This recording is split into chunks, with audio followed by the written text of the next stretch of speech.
I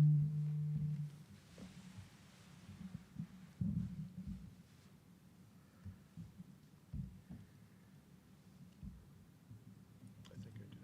Okay. Are we ready? I think so. Might want to ask if people can hear you, and then we're good to go.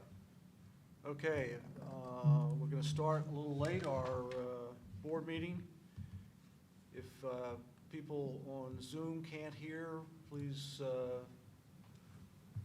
notify us in the chat box. Otherwise, we're going to assume that you do hear us. Aaron, would you please call the roll? Trustee Griffin? Here.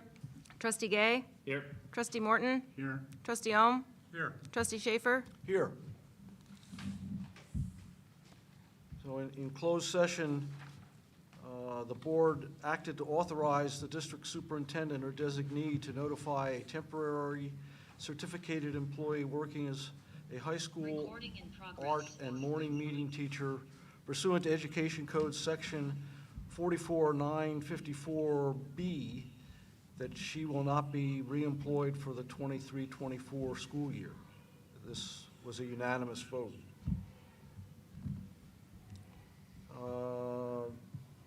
So we're up to 4.3. Are there any changes to the agenda? Hearing none, would someone make a motion to approve the agenda? I so move. Is there a second? I'll second. Thank you. Emily? Would you please call the roll, Aaron? Trustee Griffin? Aye. Trustee Gay? Aye. Trustee Morton? Aye. Trustee Ohm? Aye. Trustee Schaefer? Yes. So now we come to the consent agenda. May I have a motion on the consent agenda? I'll move to approve as written. Does that include the minutes from the last meeting? It does. Did you want to Okay. pull the minutes? Do we need to, You can approve them as amended if you just tell me how to amend them. okay, thank you. The minutes inadvertently left Jim Gay off as an attendee, I believe. So if we can amend the March Okay. minutes to include Jim Gay as an attendee of both the closed and open sessions, I think we probably want to approve them that way. I'll amend my motion to approve. So it's been moved to approve the consent agenda with that correction to the minutes. Is there a second? Second. Moved and seconded. Aaron, would you please call the roll? Trustee Griffin? Aye. Trustee Gay? Yes. Trustee Morton? Aye. Trustee Ohm? Aye. Trustee Schaefer? Yes. Okay, item 6, water projects update. Do we have Matt with us? Matt Kennedy from GHD? There he is. I see Good his- evening. I see you. Great, the technology's working. Let's see, I will try to keep my update brief. I'm trying to remember when I last updated this board. I think it was late last year, if I'm not mistaken. And quite a number of activities have occurred primarily on the water improvement project that MUSD is partnered with the Mendocino City CSD on. In late last year, we completed a 90% design and distributed that out to all the parties for review. And then that design proceeded in parallel with the hydrogeologic study and a well siting study. The hydrogeo study was completed in late January, and we completed the draft of the well siting study in late February, so about a month later. Those two kind of go hand in hand. So the well siting study really relied on and built upon the work that was done as part of the hydrogeo study. Following completion of those two studies and the design, the updated drawings and specifications were also ongoing. We completed and submitted the coastal development permit application. That got into the county a little ahead of what will be a supplement to the mitigated neg deck that was completed a couple of years ago for the original project. The supplemental mitigated neg deck addresses the changes in the water project between the original design and this new project. And those changes are primarily the larger tanks and the addition of the up to 9 water supply wells on the property. So those are the two main changes. We are expecting to have the supplement to the MND completed in the next week, I'm hoping, possibly 2 weeks, but we're very close to having that done, at which time an admin draft will be provided to the stakeholders, so this board and the Mendocino City CSD board. We also generally share that with the state funding agencies as well, so they have an opportunity to comment before it goes to the state clearinghouse and for public review. We also just recently, within the last couple of weeks, let's see, it was the 7th of this month, we essentially finalized the design of the water project. That was sent out to the board, to both boards, as well as a few other stakeholders, primarily at the state, for any comments that you may have. And this is, I would say, 95%, maybe even more than 95% complete. The key remaining step that we have in the design is to obtain approval from the Division of the State Architect. And we have a meeting with DSA midweek next week, during which we're hoping to confirm what we expect will be the process for that approval. And that we're hoping, what I'm anticipating is that we would advertise the project for bids before going to DSA for approval of the plans. I think this will be the cleanest way to do it. We'll address as many of our expectations of DSA as possible before we would advertise, most of which we already know because we've been through this process with them before on the previous design. And then following award of a construction contract and receipt of shop drawings from a tank manufacturer for the water tanks, we would submit the plans and specs and the tank shop drawings together as one package to DSA for their review and approval. Let's see, I think that's mainly the update on the water project. And I'll take a pause and see if there's any questions. I'd like you to clarify tank sizes. You know, our current tank size, you know, versus in the original plan, we were going to increase that tank size. And now we've added the additional funding from the MCCSD, but I think that the 2 tanks that you have planned now allow for our existing tank size plus the size of the tanks that the MCCSD's grant would cover. And we've lost, you know, the additional MUSD sizing. Is that correct? So what we're doing is we're combining the volume. So the original sizing was around 115,000 gallons between the 2 tanks. I think currently one tank is about 50,000 gallons, the other is about 65. Right. And so we were, the drinking water SRF funding that the school district has received will only replace the volume in kind. We would like to have made the tanks larger, but the funding would not allow it. So the MCCSD funding, which goes towards 500,000 gallons of additional storage, is being combined into that that volume. So we're up to 615,000 gallons in total, but we may have a minor restriction on the size. It's something I'm going to be discussing with DSA next week, but I expect we're going to probably hold the volume at a total of 600,000 gallons. And that was based on the recommendations in the geotechnical engineering report for the project, which indicated the tanks would be, the largest tanks would be 300,000 gallons each. So the net result is 2 200,000 gallon tanks for a total of 600,000 gallons. Matt, can I say something, Michael? Is it I believe it's my understanding that at one point there was a discussion of 3 tanks versus 2, and by combining them, it assists in the site being not level, the maintenance process will be level, and neither will be stagnant. So the water will constantly be moving in both. Is that correct? Yeah, that's essentially, that's the intent, the outcome there. We looked at 4 different options for how to integrate the volume, whether it be a separate tank and keeping those 2 smaller existing tanks, but it was operationally, it was cumbersome. And there's also a better economy of scale in terms of cost by combining the volume into the 2 tanks.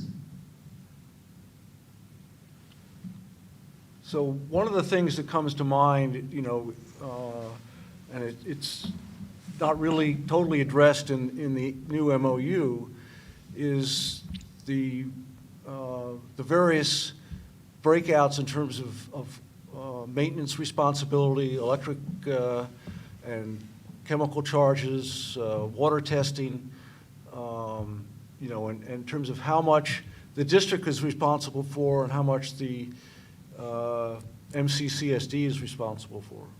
Can you give us any clarity on that? Yeah, so, the intent of the MOU is really just to acknowledge a partnership between the 2 districts on the project to deliver the project. The details of cost sharing and who's responsible for what specifically, I think that remains to be addressed. And I think that's probably something that the 2 district boards should address, in the not too distant future. My understanding on the intent of the cost sharing is that the MCCSD would be responsible for its fair share of the maintenance costs, and that would be associated with the water that they may provide or help to provide through the system to residents and businesses in Mendocino. During normal periods, so this would be during periods when really it's the school water demand that's being met, I would not expect to see the costs of operation increase or be much different than they are today. The energy cost associated with pumping would be essentially the same because the demand that's being met is the same. So the amount of time that the pumps are spent on pumping water and processing through the treatment system should be about the same. Now, if the demand goes up, say during a period of drought when the tanks, the system is supplying water to those that need it, whose wells may be dry or something like that, there would be more tank or more wells pumping, so more energy being used, and you may see at that time then like an increase in your power bill from PG&E from the power usage, and then there would be more water flowing through the treatment system, so more water being treated with chlorine or with pH adjustment, so you may see some higher costs there as well. I mean, it's going to be pre-treated. In other words, it's going to be treated before it gets into the tanks, as I recall.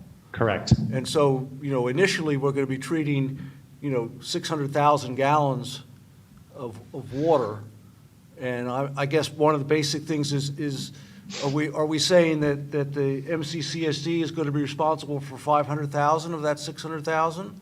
Or are they only going to be responsible for 600,000 minus the 165,000 we currently, or 115,000 we currently have? These are the kinds of things that I'd like to see spelled out. Sure. Yes, absolutely understood. And I think that MCCSD has a similar perspective. They'd like to see the costs responsibility defined more than it is in the MOU. And I think that's the right thing to do. I mean, certainly the potential exists since the MCCSD has the capability of doing the water testing, to contract with them to do our water testing and our you know, our whole chlorine processing? Yeah, currently, the school district has a contract with a water system operator, and that person is responsible and handles all the well testing and water testing that's required by the State Division of Drinking Water. So right now, the way that operationally the system is set up and the management is set up is that wouldn't likely change unless the school district and the community service district, you know, decide to enter into, you know, an agreement where MCCSD might take over operational responsibility beyond cost sharing for any water that they use. But these are they're good questions, and they're questions I think that still need to be worked out between the two districts. Okay. Yeah. So getting back to one of the things you said is that the deciding on going to a total of 600,000 gallons of storage was predicated by saving funding, saving money on the expense of the tanks. Is that?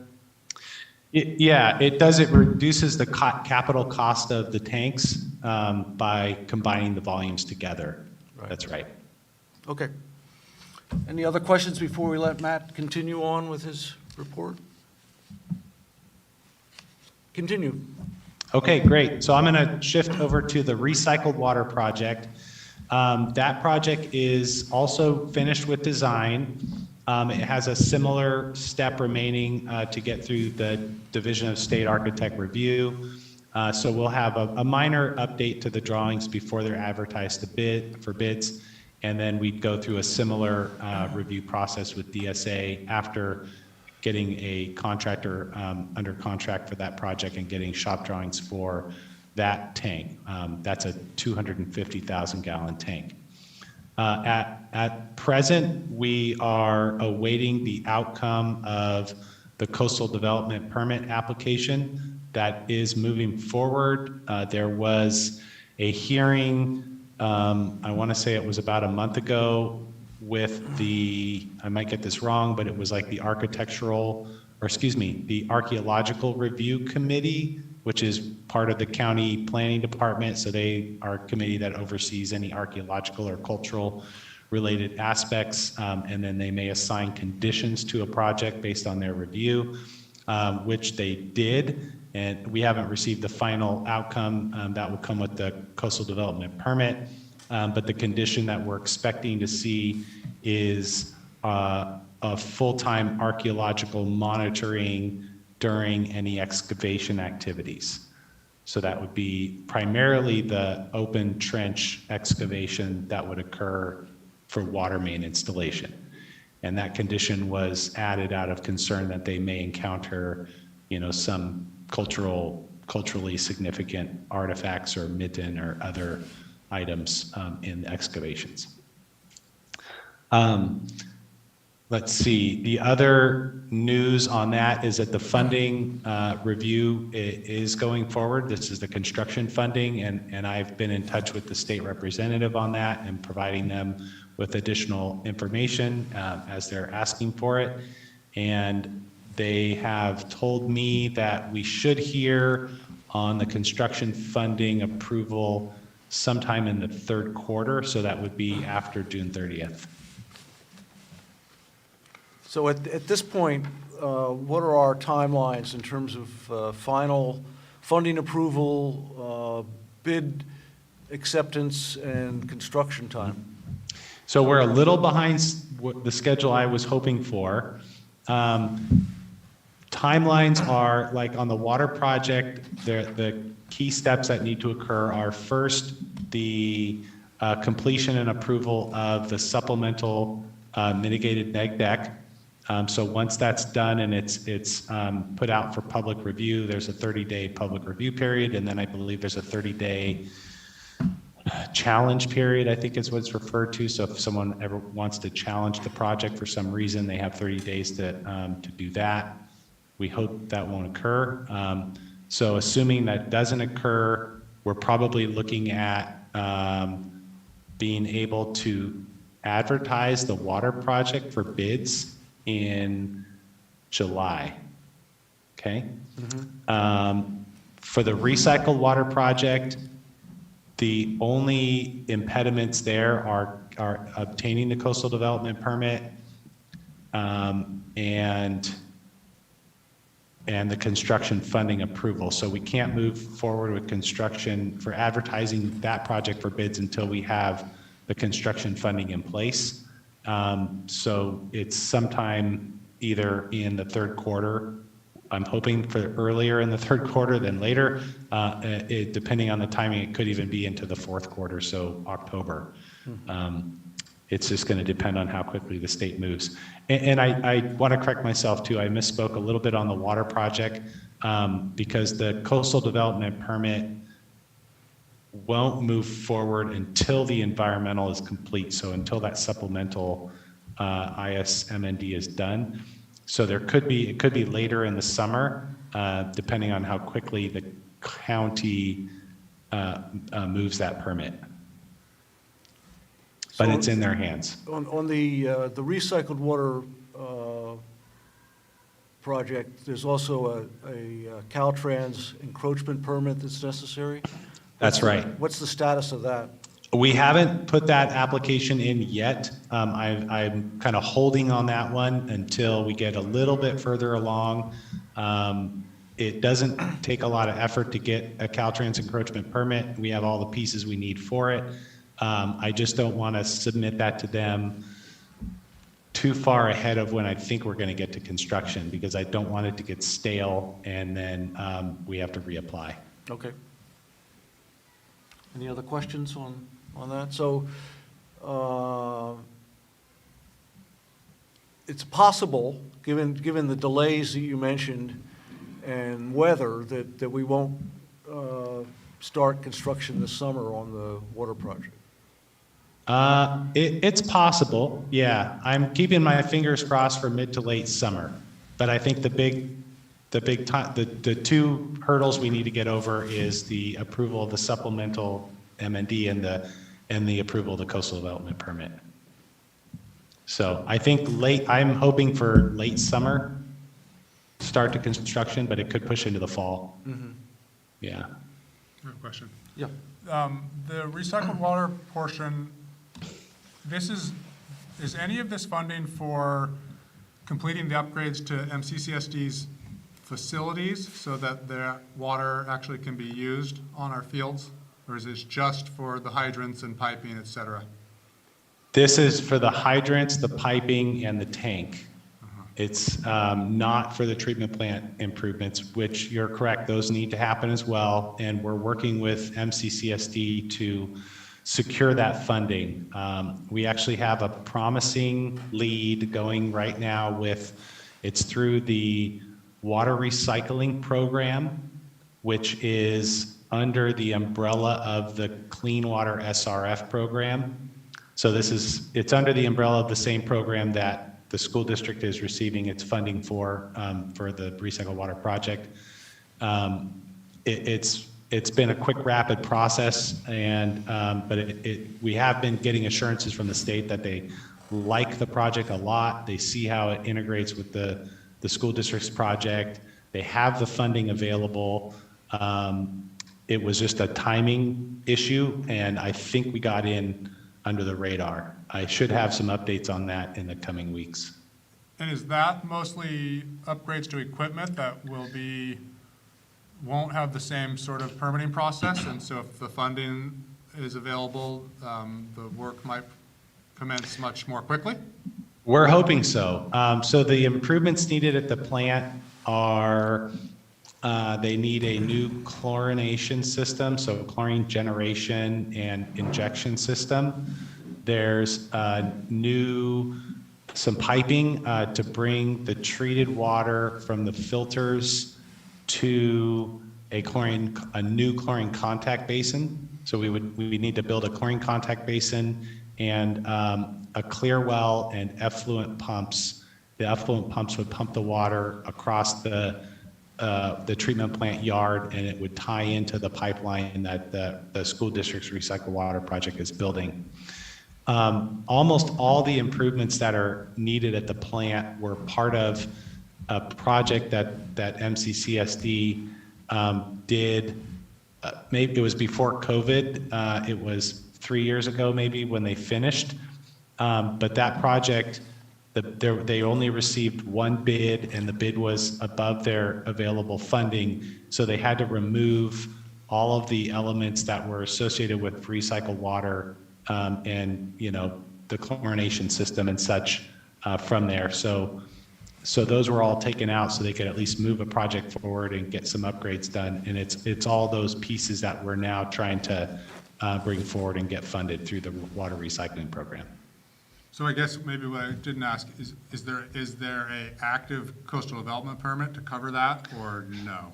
There is not, and I think the timeline on the one that was obtained for the original plant has expired. But we are planning for that. There was the project was found to be categorically exempt originally, so that means that there's no CEQA document needed. It's really a form.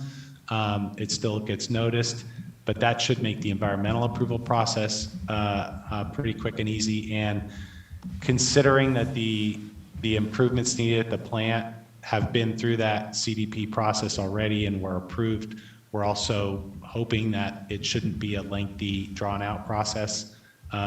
Nearly everything that would be needed there is underground, so would be visible. And that's the visibility, the views are the key issue, I think, out there. Yes, thank you. One other thing, going back to the water project, I think I heard, and you can tell me what is accurate, that when the state granted, funding approval for the project, they built in some leeway if the bids come in higher than we expected. Is that correct?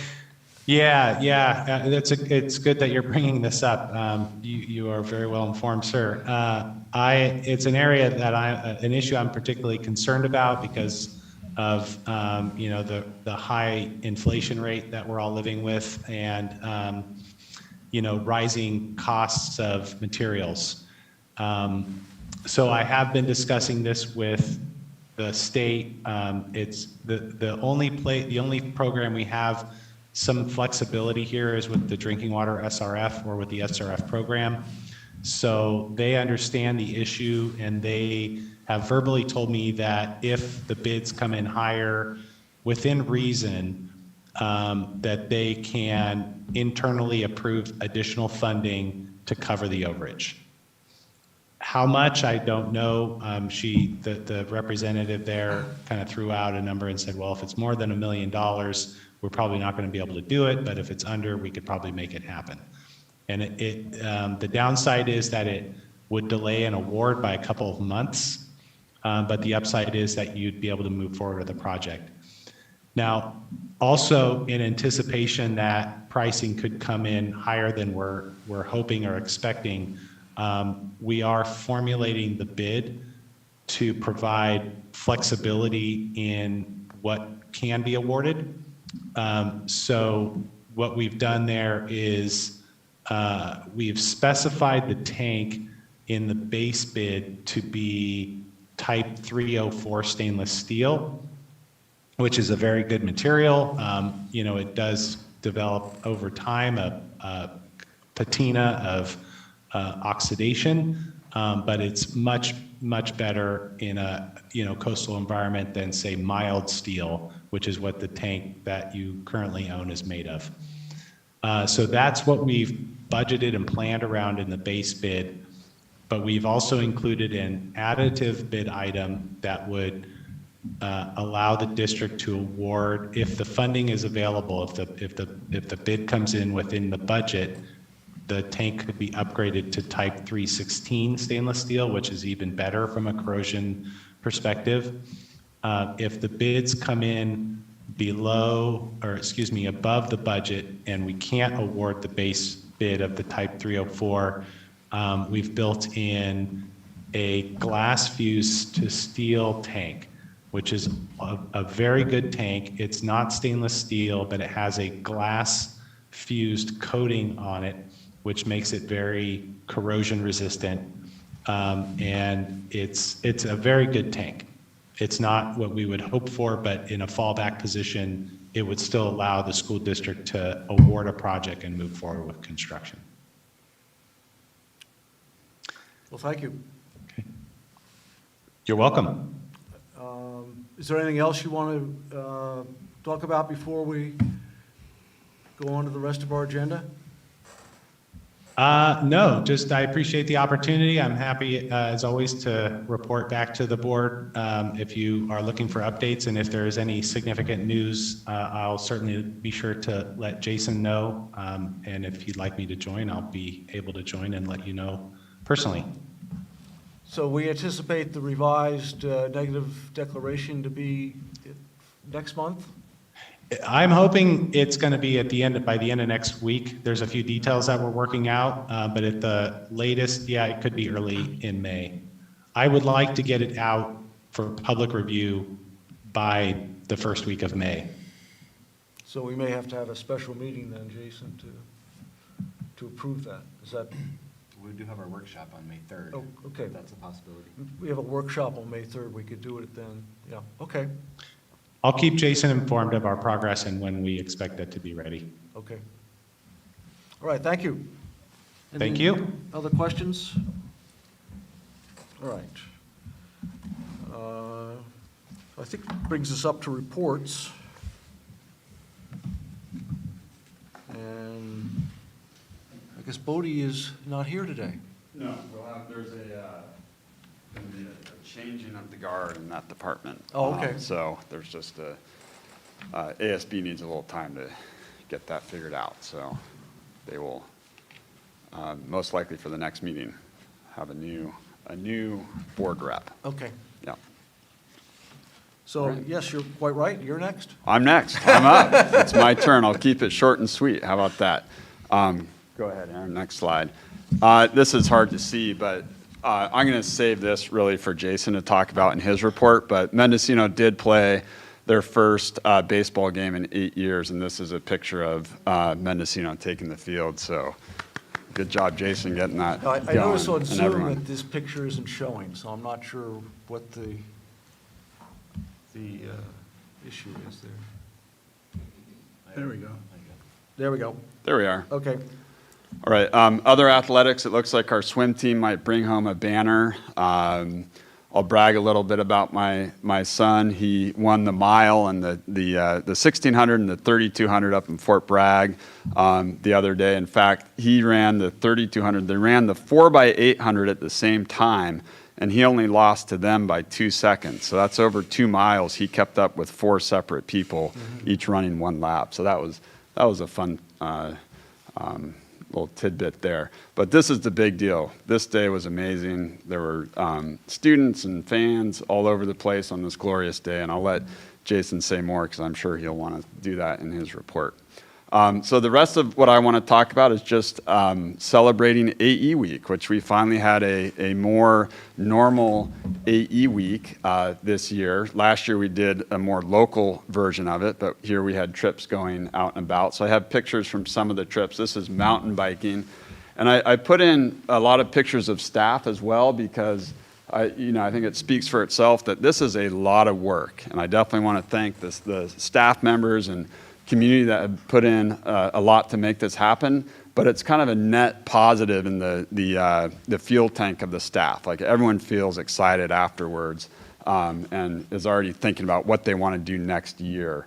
So there you see Derek and Marshall looking pretty excited to be mountain biking. Next. College tours, took in some of the Bay Area colleges as well as visiting some of the cultural aspects of the city, like Chinatown and the Haight-Ashbury. Riding, I know you can't see this very well, but riding on BART was, you never know with the Mendo kids what's going to be like the defining moment of the trip, but apparently riding on BART was a big deal. Go ahead, next. Big Flat backpacking, another trip that's been done for many years. They got to get out in the wilderness, and these pictures look like glorious weather, which it was, except for Thursday night it poured rain on them. So they got to experience that as well, and it was quite an ordeal getting back out.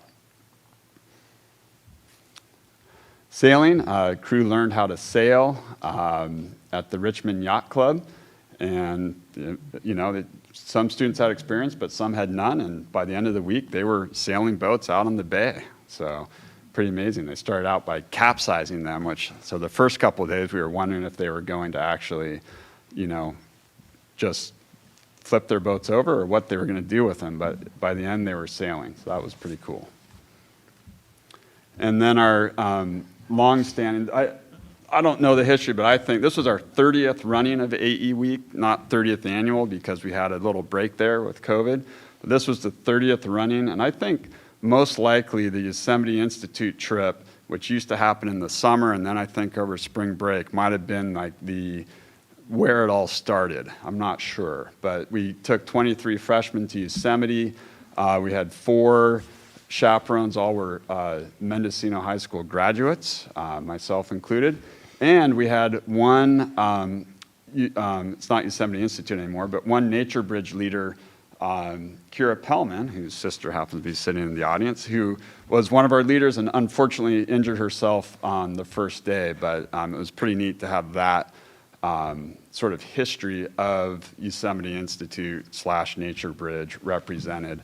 The big deal for them was the snow. So, BART, snow, these are the things that make AE Week so special. But again, we had glorious weather, and we also got snowed on. So it was all around, I think, great experiences. I think the mojo of AE Week has kind of returned in terms of the excitement and the understanding that, it's fun to go out with a group of people that you may or may not hang out with a lot and put yourself in a position of, expanding your comfort zone a little bit, both for the staff and the students. So it was a success. So a couple thank yous on the next slide to the staff. We had a lot of students sitting in front of Harvest Market doing fundraisers, so thank you to all the students who took the time to do that. And Site Council supports our efforts, and of course Muse is a huge supporter of making this happen as well. So thank you to everyone there. And that's it. Do you want to give us a report on the construction from your point of view? And no comment. I'm sure Don will cover it mostly. It's both excitement, to get in there, and then, we went from December to February to spring break to right. fall, basically, or at some point this summer. Mm-hmm. So for me right now, it's kind of a logistical thing of how do you go from phase 1 to phase 2 if you don't have somewhere to move into. Mm-hmm. So, hopefully in the next month, we'll get to a point where we can do that at least. So that's where my energy is focused right now, and just lots of little things, Don is, and I are in kind of constant contact, and, thanks to Don for being so responsive. Anytime there's a question or something needed, we need a debris box, boom, it's there, delivered. So, yeah, it's a lot, going from basically from the COVID into construction, it's just nonstop. So I'm looking forward to this time next year when I'm going to guess they're finishing phase 2. So if we're lucky. Hopefully sooner, hopefully mid-January, but, yeah, I'm ready for it to be over and right. to be occupying all these spaces and, all the little issues and things that anyone that's ever worked on their own house, that things never work out quite perfectly, but I also know that those all fade away and you stop seeing them and you just occupy the building, and mm-hmm. It's exciting. The spaces that we're going to have and the things we can do with the spaces are beyond anything we've, been able to do in the past. So, that part is exciting.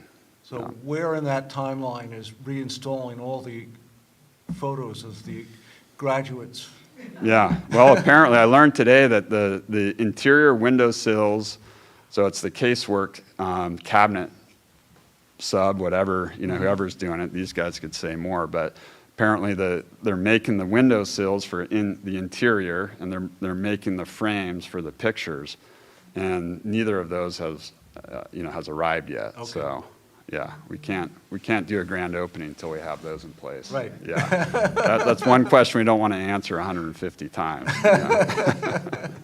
So, yeah. All right. All right, thank you, guys. Any questions for Tobin? No, okay. Does that put you next, Jason? Yeah.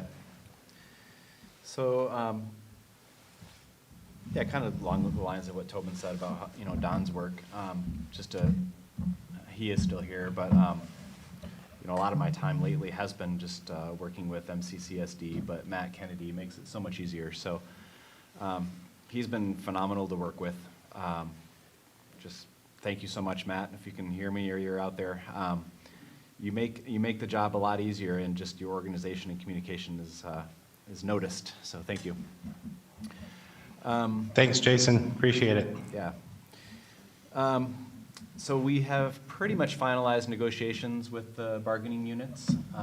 We are, with the compensation, that's all done. We have a few little language tidbits to clean up and get signed off, but I think all in all, it's been another good year of negotiations. It was a tough year, given the cuts, and it's going to be another tough year next year. And Kim and Tobin and I have already started to look at the staffing for next year and even the following year, and start to talk about what might be involved in those anticipated cuts again. As we know, we have over $700,000 anticipated cuts next year. So as much as we think this year was hard, it's going to be doubly hard next year to do it again. So that's the bad news. I guess the good news, I will mention that. I thought maybe people are tired of hearing about baseball and my excitement, but since you brought it up, it was a very, it's a historic day in that it hasn't happened in 8 years, and just to have a baseball team out there, which we all know is the greatest sport. To have a team out there of 2 girls who have played softball but have transitioned to baseball, 5 boys who have played before, and 6 that have never played, as far as I know, an organized sport.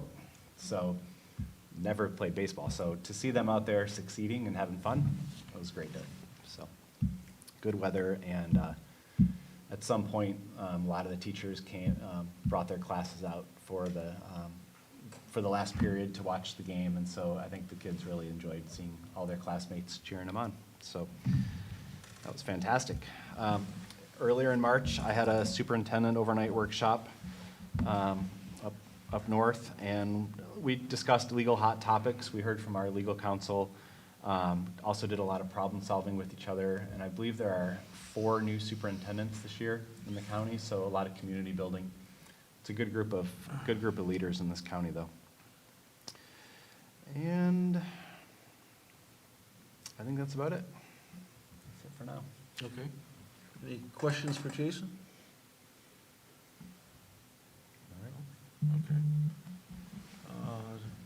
I don't have the list of people attending by Zoom. Is Diane here to speak? Oh, you're here in person. Hi, guys. Hi. Hope y'all can hear me. It's good to be here. Normally, I'm in my classroom prepping during the board meetings, multitasking, but my little one was sick, and I'm over there because she's at Silks at the comm school, and she's not there today, so I was able to come over here and be in person. So it's good to see you all in person. So a couple things I wanted to share. One is, I've heard maybe there's been some questions about, like, why aren't teachers showing up to board meetings? Where are we? There's these cuts happening. Like, where's the union?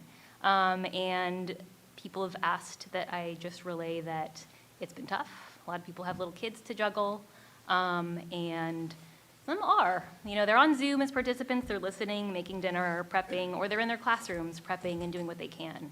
And just another thanks to you guys for making that possible, but also a big thanks that you're posting it on YouTube, because then people can catch up and catch things that way. since my kid is sick, I am going to have to bail right after this, but I'll go home and I'll log in and I'll watch on YouTube the stuff that I missed. The second piece I'm here to share is just some of the teacher feedback that I've received so far, just in regards to cuts, because that's just kind of the big question that's just always on everyone's mind for this year and moving forward. All right, so I'll read what I got on this Google form. While staffing may be high overall, with the current cuts, it'll be seriously short in special education specifically. This is an area where short staffing just does not make sense.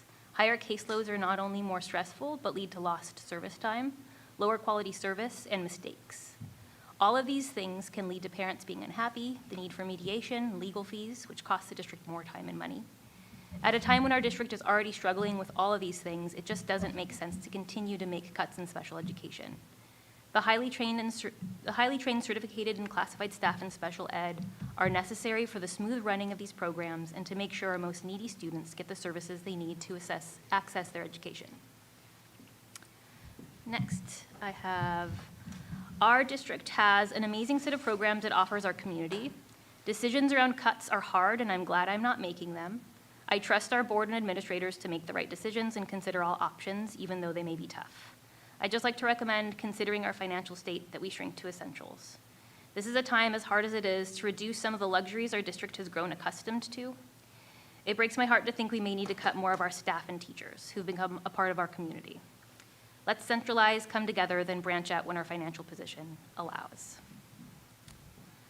Next, we have, as you consider future cuts in budgets, please do whatever you can to keep our little one-room schools open. Albion and CompG schools are an important and vital part of our communities, and as well as a unique facet to our district that should be protected.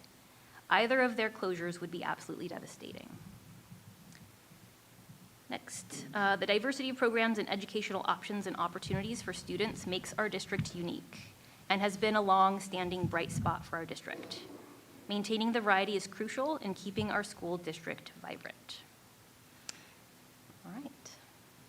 You guys have any questions? Thank you. Okay. Thanks, Jana.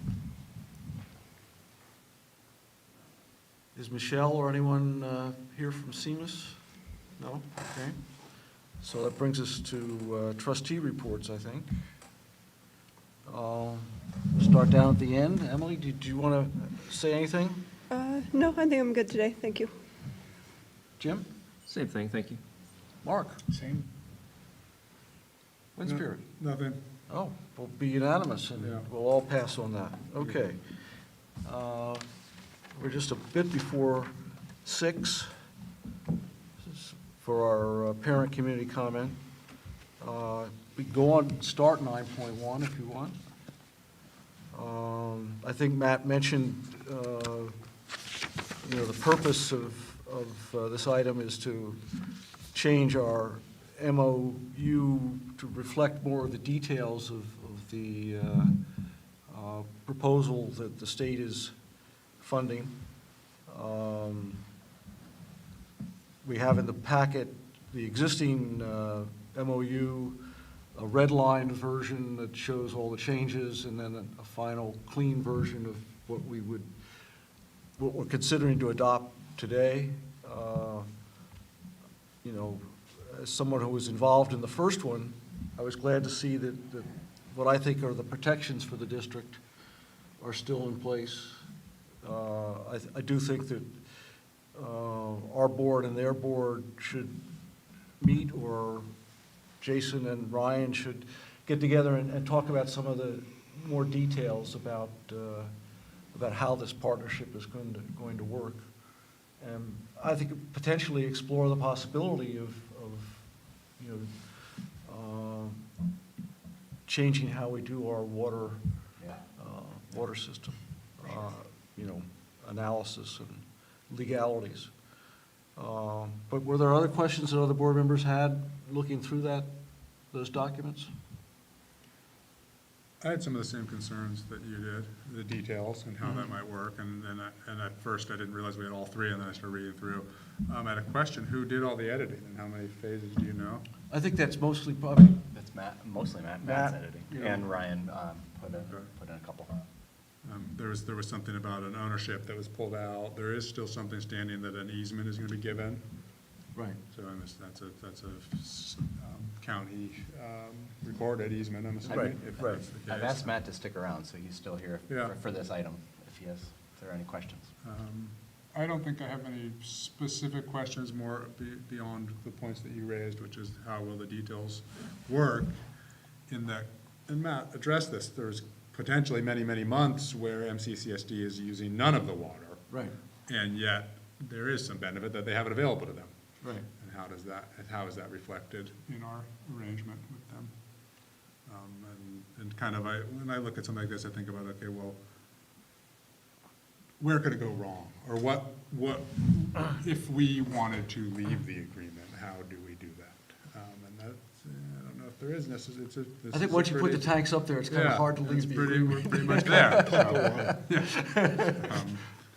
And I think, even more in the future, our partnership with MCCSD is going to increase with the recycled water system. Because, we're, as you pointed out, reliant on their ability to process the water so that it can get into the tank and then to be distributed. I don't think it's a system, I think the only change I could see, down the road sometime is if at some point the MCCSD decides to get into the water business. That right now they do they do wastewater and they do water management, but they don't supply water to anybody. And if in the long run they want to do that or need to do that, then we might be in a situation where they would want to buy out our system. So, I think that's a, long-range potential, but it's not one that's, going to be in the next 10 or 20 years, I don't think. And there is clear wording that says we have priority. Right, And so I think that's important. yeah, And that stayed. that stayed. We have Those are- priorities over 115,000 gallons. No, we No, have. just we- usage, right? If our needs come first, Yeah. the water that's available is surplus to our needs. And there's a lot of things that are still to be discovered. They're gonna drill 10 new wells, and we don't know what the production of those Right. wells is. We don't know how much the proximity of those wells to each other will influence how much they can do it. It's a fairly shallow, field in the sense that I think it's 40 to 45 feet from the surface level to bedrock. Like in my situation in Compsey, we're bedrock is like hundreds of feet down. So I don't know we'll find out what the analysis of how much water can be pumped. But it's very clear that if the well system isn't viable, then we own the wells and we don't have any responsibility other than that. So I think that it's a good document. I think that there are details that we would be, be good to iron out sooner rather than later. But I think, Jason, you're saying that is an ongoing process. Yeah. Okay. And I think there are unknowns with climate change that we just can't know about. Right. If the wells could get better? Or, we don't know if the Pineapple Express is one time or, Yeah. Well, I think, again, the rationale behind storing the 500,000 gallons of water for the MCCSD is to provide Mendocino residents a cushion in that period of time. And, you pump the water when it's wintertime and rainy, and you have it available in the summer. And, in a worst-case scenario, you can only draw it down once, but in a more normal situation, you can draw down a reduced amount fairly continuously and supply residences and businesses with water. And if we had a recurrence of what happened, 2 years ago when Fort Bragg was no longer able to supply water until they started trucking it over from Ukiah, You know, this is a good proactive thing to be doing in a time of climate change. Yeah. I do have a question, and maybe Matt can answer it. I thought about this the other day. I'm assuming that in the event that MCCSD is providing water to residents or businesses, whomever, Matt, it was mention of a truck, but they wouldn't bother driving all the way up here. No, they're gonna use They the would fire tap it. hydrants. They'll use the hydrant, but Right. those are not metered. Is there just consideration of choosing a location and putting a meter on it to track the volume? I think the volume is. Or they just is measure also it by the truck By full? the truck full. Okay. You know what the volume of the tank on the truck is. Right. If they were, for example, to connect to some other future infrastructure, I guess a meter location you- could be added at Right. that point. Right. So are there any questions from anybody else before we bring this to a vote? I had a couple questions. And maybe some of these are for a later agreement, but just things, one thing is, are we giving up any water rights here? By allowing them to drill wells that it looks like are zoned by them, are we losing any water rights? Because it's clear in the MOU that the water is owned by the district. I mean, it's the district's water, and we have priority to the water. Yeah, but do they own the wells, though? They own, I think, in the new configuration, they're responsible for the wells in terms of the maintenance of the wells. We co-own the tanks. I think it said they own the well. Yeah. I thought I saw that statement No, there. but the new wells.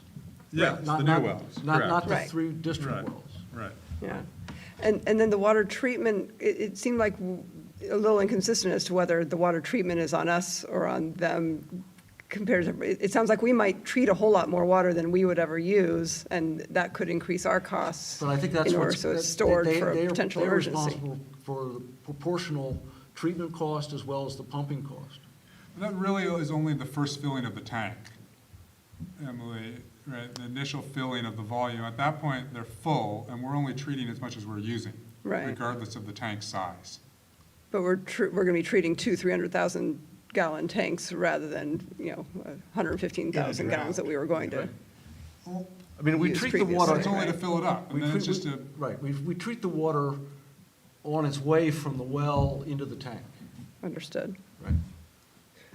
so if the MCCD isn't pulling any of that water, then it's just sitting there, and the new water is being treated, and our water is coming out. But doesn't it increase our cost to treat 600,000 gallons rather than No. treating 100,000 gallons? I don't think, Well, well, I mean, only yes. the initial fill-up. And that's what we're saying, is that I think that one So of the who pays for details that? we need to do is that 500,000 gallons, the treatment for that 500,000 gallons is an MCCSD. I'm saying I don't think responsibility. the MOU makes clear who pays for that, and I don't think Right. we should. No, I agree. So I'm not looking for you I guys think to answer my that's question, I'm understood. saying I don't think this I think tells it's me. implied in there when it talks about proportionate, It says equitable, I believe is what it says. I think there's the word To proportionate. what they use, but if they don't ever use it, we still had to treat the whole 600,000, even No, if no, they never because use any. there was- They'll say we use 0, so we don't have to. Right. But I think I it, understand your I think point. the initial filling has to be, part of that calculation.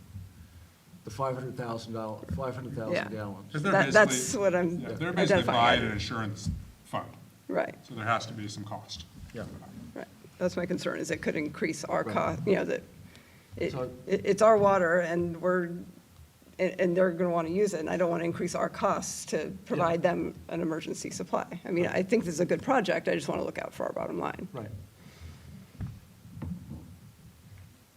So, would someone make a motion?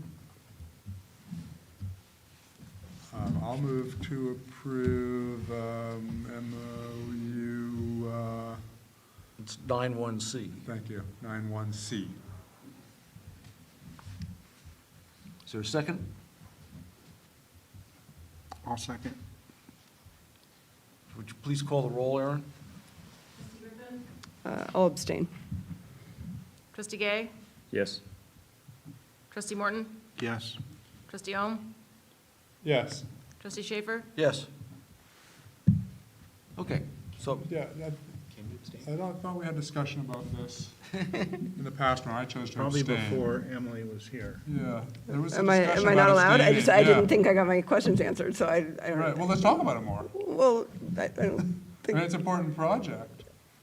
I think it came up, and I think that the yeah, abstention, we Richard also should should Everybody else clarify felt like they were ready Yes. to approve it, and I wasn't Right, ready so to I approve think we it, need so some you guys approved clarification. it, that's fine, I'm Right, not. that's my, I think there was, because I believe there was some point about you can't abstain unless it's conflict of interest or some other Oh, pertinent okay. matter, I believe. That's my recollection. We could get clarification on that, but Maybe not we'll now. read on but, that. You know, It's passed. so. I'm happy to vote no and just have it be on the record that yeah, I wasn't, I really don't have a problem with board members abstaining as long as it doesn't interfere with, you know, progress going forward.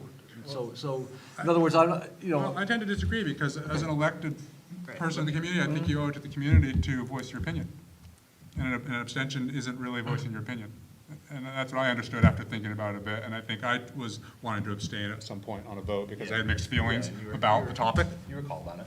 Yeah. So let me, I will come back with Okay. clarification on that. So you're saying you would rather Emily vote no? Or yes, just Or yes, one or the other. right. I don't mind Emily voting no. I mean, and I would love to discuss it more. I understand your concerns completely. But we should be consistent, I think it is written down.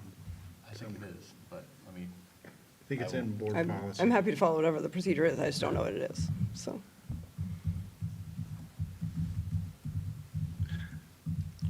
This is Matt Kennedy. I know, I'm hoping I'm not jumping into the discussion at the wrong time, but as the person who did write most of it and edited most of it, I'm happy to try to clarify any questions that you might have about what some of the statements mean.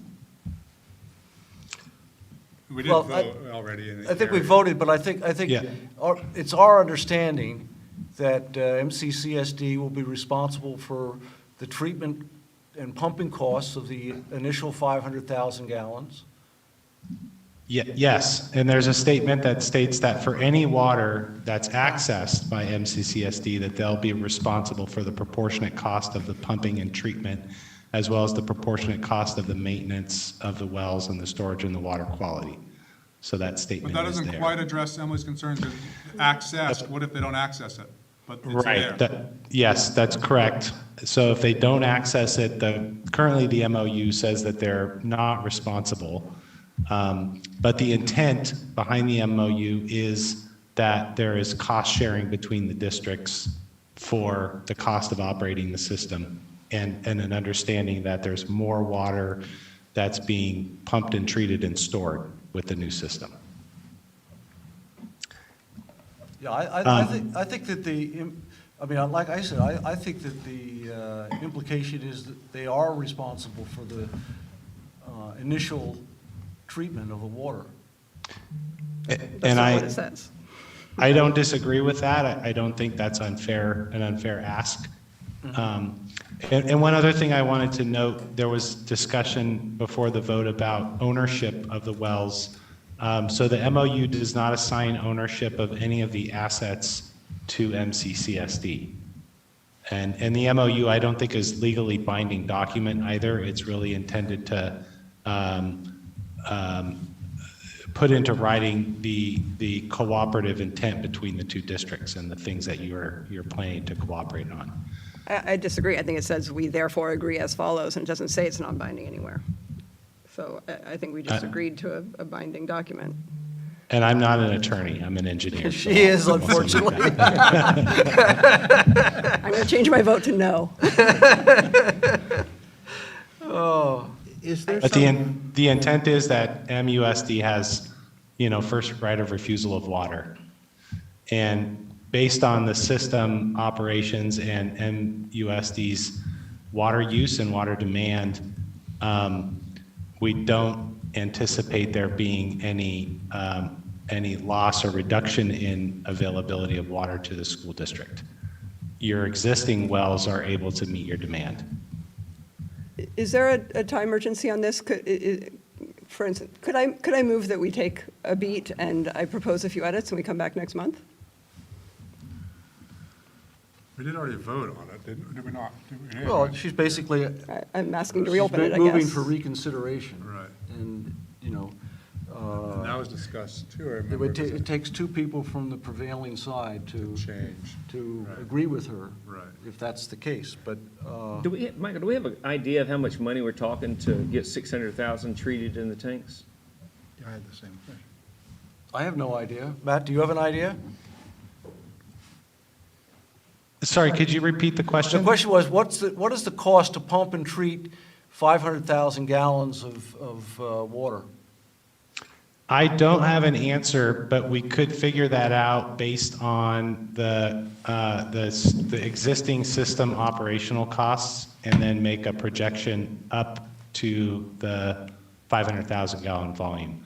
So we would just need to understand what the current, the flows, say if you looked on a daily or a monthly basis, how much water is being treated, and then look at the district's bills in terms of chemicals that are used, the chlorine and power, and then we could project that up. Could you So that could be say, done. could you say, give or take a penny a gallon, or isn't that impossible to say? I don't have that information available to be able to say. I'd have to get, bills and purchase receipts to be able to see it. Charlie Acker could have told us. I know that, when we were selling the water, we were selling it for 2 cents a gallon. Yeah? So, you can, let's say you took 1 or 2 cents a gallon as a arbitrary but not Yeah. impossible number. Yeah. What does that add up to be, $5,000? 1 cent is 5,000. Yeah. Yeah. So, it's not an insubstantial amount of money. Mhm. But I think, I think that unless, again, two members want to reconsider, that we can feel comfortable going ahead, knowing this is going to be adjusted and maintained, and that there's absolutely no feeling that I have that MCCSD is trying to get one over on us. Yeah. That we've been very cooperative and we'll make this all work. Yeah, and to me, if we were to pay for half with an agreement, or if they balk at it, which I also don't get that feeling, half would be 2,500, so we're potentially taking on 2,500 in costs for water that we have, and we may end up selling it anyway, so I'm not overly What- concerned with it. Couldn't one make an argument that if we did that, that would be a gift to the public? No. I think it's. No, we determined that last We year. determined that last When we were time. gonna, Part of this whole thing for me is, I think this is all fine, and I agree about, we're in sync with MCCSD. I just then imagine, well, what if there's an 8-year drought and things get really extreme? Is this strong, is everything gonna be strong enough in that situation? Is my only question, and I don't really know how to answer that. Well, it's very clear in terms of the MOU that there's no water available to anybody else if the district's needs come first. Right, Yeah. right, and that's the basic thing, I Right. guess. And I've seen in contracts before where it's, if the board makes the determination water is needed to be kept aside for the district, regardless of how much the board decides, no one else has the authority to say it's wrong, is that right? Right. Okay. Emily, was there other things you didn't like, or was that the main concern? Those are the main things, the things that I raised. The pump, the initial cost to fill, what was the other? Being clear that we're not giving up our water rights. Yeah. Right. Is there a difference between ownership and rights? I'm sure there is. Yeah. That's what they fight about with water all the time. What if, okay, I'll throw out another one. What if a neighbor sues us For what? because we've messed up their well? Well, again, one of the things that, Some major studies. is all these pumping tests that they're going to be doing on the wells are trying to establish if there's any damage to anybody else's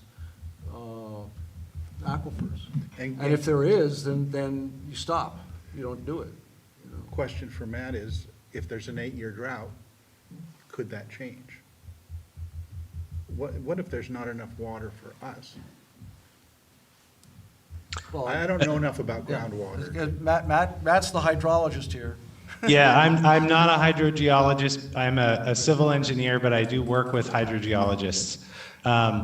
So I would argue that we're not out of the drought yet. Just because we had one wet winter does not mean that the drought is over. In the opinion of many scientists, the drought has been going on for well over 10 years. And we have these long periods of drought conditions and wet conditions in the West, North America West, and that's been shown. So, we are trying to be very cautious when it comes to the development of this project and the wells and how the wells would be operated. We do not want to be impacting your neighbor's wells in any way. The hydrogeo study and the well siting study were each done with that underlying intent in mind. We did pick up some interesting data that we're hoping will support the future operations and hopefully support our belief that the operation of these new wells won't impact neighboring wells. Last fall, there was a water leak that occurred on your system, your water system, and a lot of water was lost. I think it just about drained the tanks, and the wells were pumping continuously to try to keep up. And during that time period was right when we started monitoring groundwater in your wells and in some of the surrounding wells. And we didn't see any reduction in the water level in the wells that were not pumping as a result of the pumping that occurred in your wells that are supplying water to those tanks. So that was encouraging. Now, we can't, draw conclusively that, or say conclusively that there won't be. I think that's something that the hydrogeo studies and the well pump testing that will be done at the time of well installation will help us confirm. And it's that data from the well pumping that happens during construction that will be used to inform a well operation or a pumping operation for the wells. We've made initial recommendations in the well siting study on how the wells should be operated based on the data that we have. But we would want to incorporate additional data from the actual pump testing of the wells into a final well operation plan. We've also recommended the installation of what I'll call a staff gauge, which is essentially a way of monitoring water level in the stream that leaves the school district's property. So just on the north side of the maintenance building on that property is what I'll call the headwaters of Slaughterhouse Gulch, of one of the tributaries to Slaughterhouse Gulch. And it's on this property that the first, say, visual stream appears. And that stream was observed continuously during the peak of the drought during 2021. So that was also an encouraging sign to us that during that very dry period, there was still water flowing off of your property onto neighboring properties and down into the gulch. So we've recommended that stream be monitored, visually, and how often we'll have to, make a recommendation there as part of that future well operation. But it would be an easy visual as to whether, the wells might potentially be impacting the stream flow, right? Because there is a hydrologic connection between surface water and groundwater. So we're trying to build in some checks and some procedures to make sure that the future well field doesn't impact neighboring wells.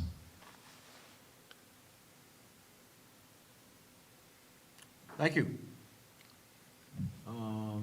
And Emily, I think if you do have suggestions of changing language in terms of the MOU, forward them to Jason, and he he can forward them to Matt. Well, I think we just approved I the, know, but I'm saying, this is a document that's evolving.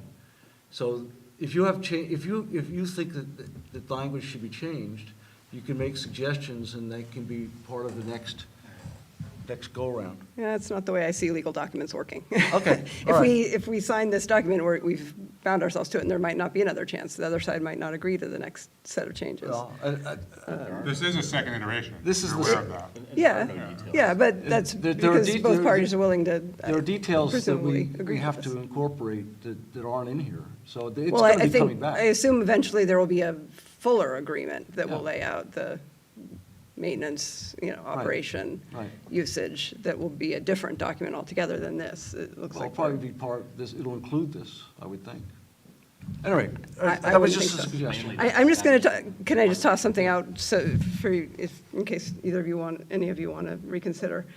To me, we're agreeing to build a whole system that's 6 times the size that we think we need or that we otherwise had, right? And we're going to have 115,000 and upgrade 115,000 to a new 115,000, that's my understanding. Instead, we're building 600,000, right, with all the bells and whistles and attachments, the pumping, the treatment, the maintenance of it, right, the storage of the water. MCCSD is only responsible for proportionate cost of the water for, the pumping, treatment, maintenance of the wells, storage, water quality, for the portion they access.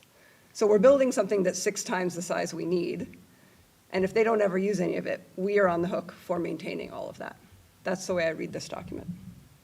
See, it's not the way So I is- read it. I don't But think that the cost it's changes. number 4, I don't that's think what the it says. cost will change proportional like you're suggesting, from what I understand. Well, of but you all- wouldn't build a house that's 6 times the size you need, right? Understood, Everything's but more they're paying expensive. the upfront cost is, we're not paying, that's all Yes, coming, okay. coming from the funding, so we're only talking about maintenance. Yeah, Yeah, if something from- goes wrong with the 300,000 gallon storage tanks, that's going to, arguably be a bigger cost than 100,000.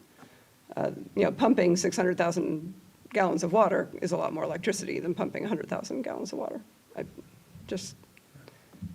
don't know that I want to agree to that. And I think it's very clear in here that they are responsible for the proportionate share of that. For And I any- know for that any you're water quib- accessed by you're- them. You're quibbling about the word accessed.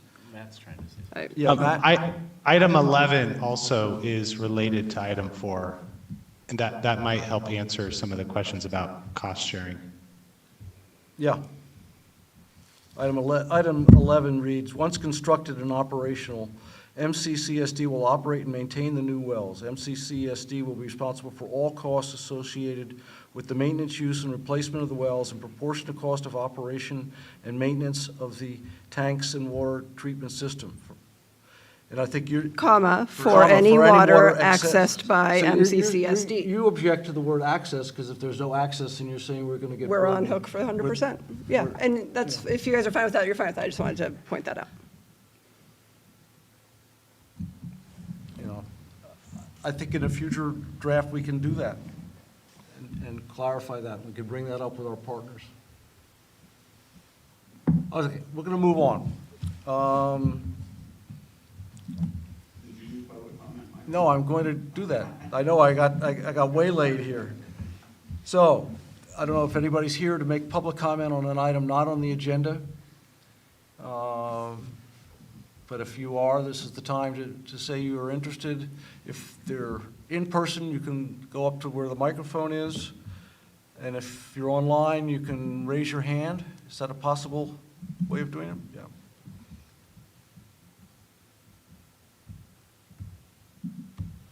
Anybody?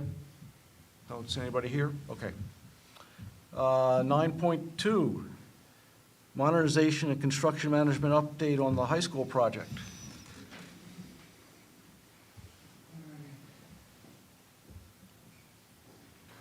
Nice to see everybody here again. We're coming to closure here on the first one, and we're getting ready to start the second one at some point. So I'll try to be brief as well. We'll go to the next slide. Okay, this is just a summary of expenses. We've expended a little more than 17 million out of 19 million. It's what we've expected. Most of what's not spent is retention that come back, or that is released to the contractor once we're satisfied. But there are other expenses not paid yet. We are about halfway through the contingency, and that's kind of what we expected. I think ultimately, we're going to be spending more of the contingency that we had hoped, but a lot less than was budgeted and what often happens on other construction projects. So we're doing well, but we're trying to be as tight-fisted as possible so we could have adequate funds for phase two. So that's kind of where we are on the funding end of it. Want to go next slide? Do those numbers build in the, what's, I guess, the next item, the additional charges by the architect? I need to look at that. I mean, it should, in theory, already build it in because it was a GMP. Just on And, the architect side, we have an item. He's talking about the fee increase. The fee oh, those increases. fee increases. Are No, they that's incorporated? phase two, actually, those fee increases they're requesting. Oh, that's true. No, no, Yeah. Well, one of them is one of not. them is for Kristen's added time due to the delays. Oh, okay, I didn't see that part. Yeah, I think so. It's 5,500, yeah. Yeah, no, I would need to factor that in. I haven't factored that in. I thought that item was all phase two, but you're right, I vaguely remember seeing an email about that little piece of it, so. All in all, I think what we're talking for the phase one portion is a pretty minuscule proportion of what would be adding to the overall $19 million budget. So the contract had penalties for not completing the project within a certain number of days. Is Yes. that clause not applicable because? It is applicable, but it isn't where it comes to rain or other delays like procurement. So the procurement is kind of an act of God thing. They can't control if they can't obtain something they're obligated to put in. So I think the two real delays in this project were really out of their control as well as our control. One is that horrendous rains that we've had, and prior to that, the fact that like the switchgear, they're obligated to install it, but they can't install it until it arrives, and they don't have control over the manufacturers not being able to deliver. So yes, there are penalties for things that they would have delayed, but in our instance, the delays are really falling into things out of their control, and unfortunately out of our control as well. So do we have a clear understanding of when it's going to be finished at this point? We have a clear understanding. We're supposed to have a punch list, which is kind of the final, let's walk through the building and itemize what we take exception to. That was supposed to occur in this latest iteration of the schedule about a week and a half ago. They made an attempt at it, and we really said, you're really not ready for this. So they're coming back in about 2 weeks. The architect could come back with the engineers and do the punch list that needs to be done.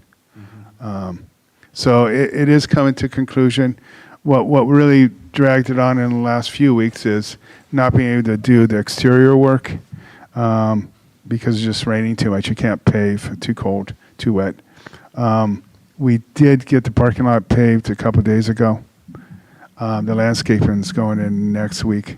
So there's less and less cause for not meeting this schedule than we had in the past. So I say we're at the beginning of the end. I've got the same frustrations as Tobin does. It's like, for example, he mentioned the picture frames. That portion of work was commissioned to the people that made the casework, the cabinets. And they have not delivered those frames yet, nor have they delivered the window seals, the wood seals that sit at the bottom. That I thought it was odd that they commissioned the cabinet maker to make those, but it is a finished product. So both those items cannot be installed because they're not in hand. And that's kind of out of the control of us and out of the control, more out of the control of us, but also out of the control of the contractor to some degree. It's not quite as clear as other delays, like you can't get a switchgear. I mean, you could get a piece of wood and make a sill out of it or a frame, but it's just the contract they let, they haven't delivered those yet. So the short of it is we're getting close to the end here. And we have moved forward to the degree we can and felt comfortable. For example, we had separately, Tobin and I got procurement of furniture, separate, distinct contract. And we had the delivery date, and actually, I got nervous enough where I wanted to push the delivery date, but they were already coming over to Rockies with the furniture. So we said, come and bring them. So the furniture's there, stacked in select rooms waiting. So that was not delayed. That was moved forward. The fire alarm is functioning up there now. It's not functioning everywhere in the campus, which is another issue, but their work up there, it's a functioning fire alarm. So in theory, we could move in now. It's just we don't want to be stepping over them, and they don't want to be stepping over us. So I say 2 to 3 weeks for sure. Definitely in the summer before school starts, obviously, which is a real important thing. But Tobin wants time to get in there and fill the place and get it right, and we're trying to do that as soon as possible. Let me see what else I got before I get too far.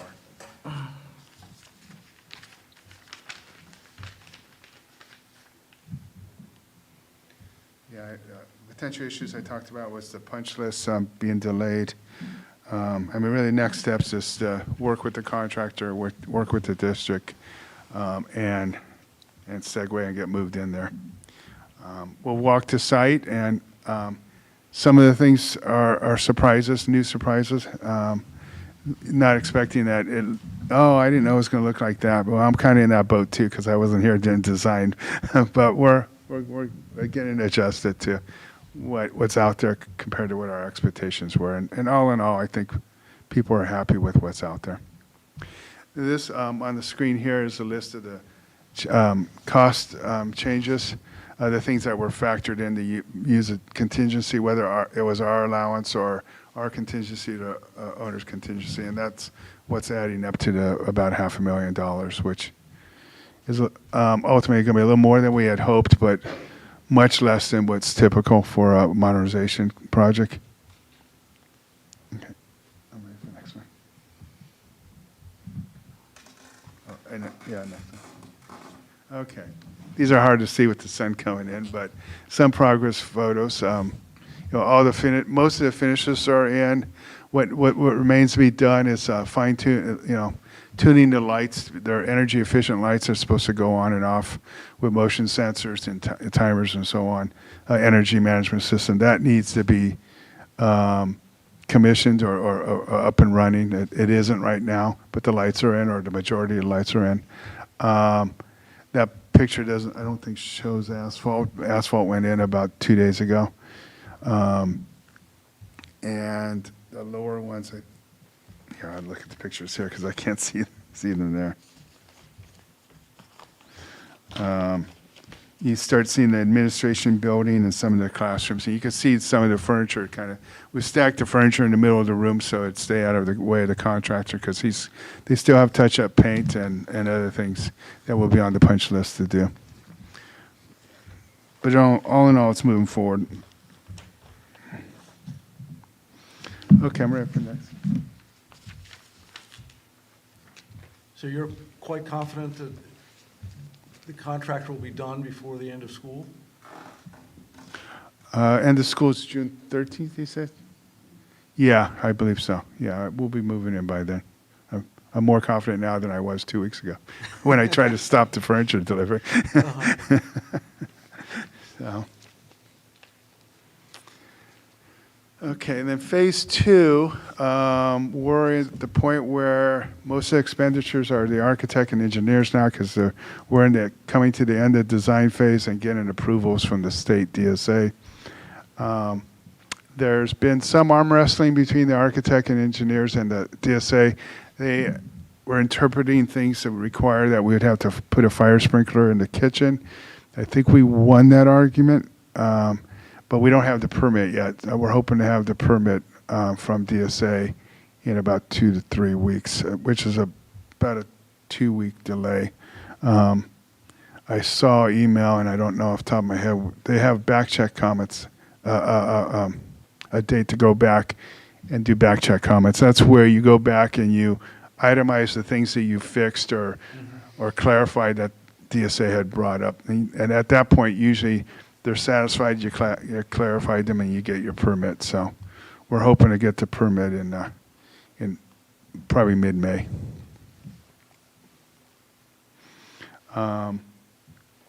What the contractor did do, let me go to the next page maybe.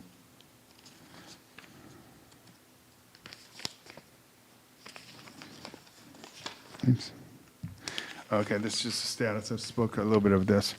What the contractor has done to help move things along, and this is an item that we need to discuss as an action item, is the desire is to start construction this summer and be done with the construction by January of next year. As we witnessed from the phase one, procurement is a big driver. And that's why we're delayed in getting done with phase one, aside from the rain. And it could very well be a big driver of a delay in phase two as well. The things that really take a long time to get are electrical items and mechanical items. The big units that go up on the roof to heat and cool the building. The electrical switchgear, like I said, can be as long as a year wait. We don't have that much time, but we need to. So in order for us to have some hope of getting started in summer is to get the DSA permit. To have any hope to get done by January, we need to have materials on hand and available to install. So with that in mind, the contractor, prior to DSA approval, went out to bid for the mechanical and the electrical portion of the project.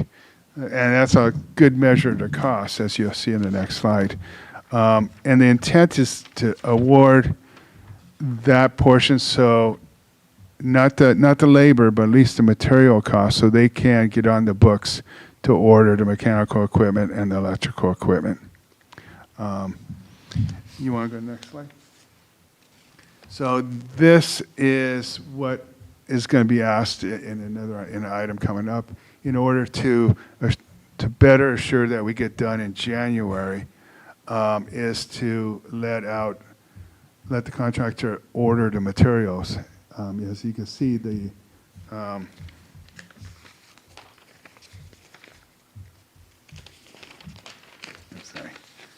electrical, now this is just the equipment, not the installation. It's $1.6 million. So we're not talking about a small sum of money.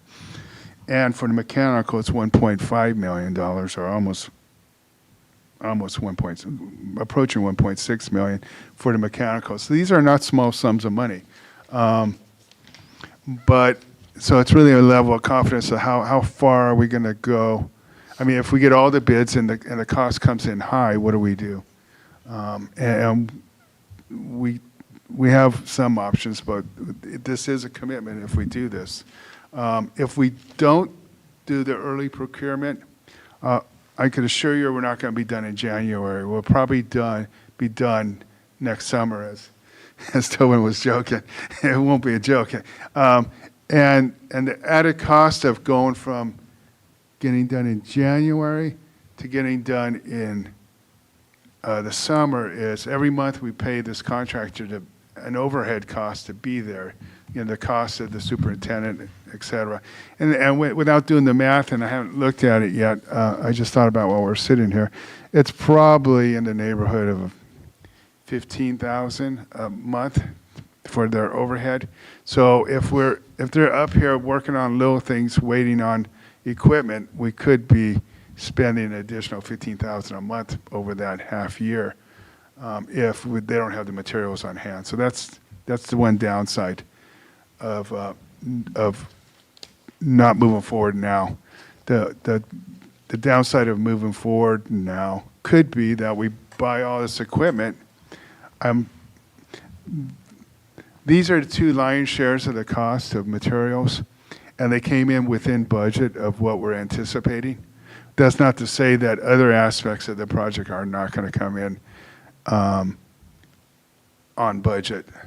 So I think the worst-case scenario is we get bids and it's so astronomical that we have to drop maybe the tech building. I'm talking, this is worst case. Then you've bought material that you're going to have to warehouse until you're ready to do the tech building. I don't see a scenario where we don't do the gym. So the equipment for the gym would be installed regardless of any scenario I could see coming down the pike. Can you give us more details about what the 500 and something thousand in electrical equipment is and 700 something thousand in mechanical? Yeah, off the top of my head, just generically, I can. The mechanical largely, for the main building, we have a bunch of units that are in a gated yard, and then there's a bunch of equipment hanging off the ceilings. That would be the same case for the gym. It's the same kind of thing that we're buying ahead, except the equipment for the gym proper, the bigger rooms, are much bigger and much more expensive than the ones that are in the main room or in the main building. So it's really big metal boxes with fans and refrigerating lines that we're buying for mechanical. For electrical, it's a whole lot of wire. Wire is expensive these days. It's a whole lot of conduit that the wire goes into, and then it's isolated areas of equipment. I mean, it's all the light fixtures. It's the switch gear that's going to replace the roached out one that's next to the tech building right now. So it's real tangible stuff. And So, I mean, if Lathrop has gotten these numbers, they've gotten them from the other contractors too, right? no, because we don't have approved plans. They haven't gone out to bid for the other contractors yet because technically we can't award the whole contract until we have approved plans from DSA. And we're not even awarding the labor on these two items that you see itemized here. We know what the number is because they bid these things, but the only thing we're asking right now is to buy the equipment as an early procurement. So yeah, I have no idea what the cabinet work is going to cost or the kitchen equipment.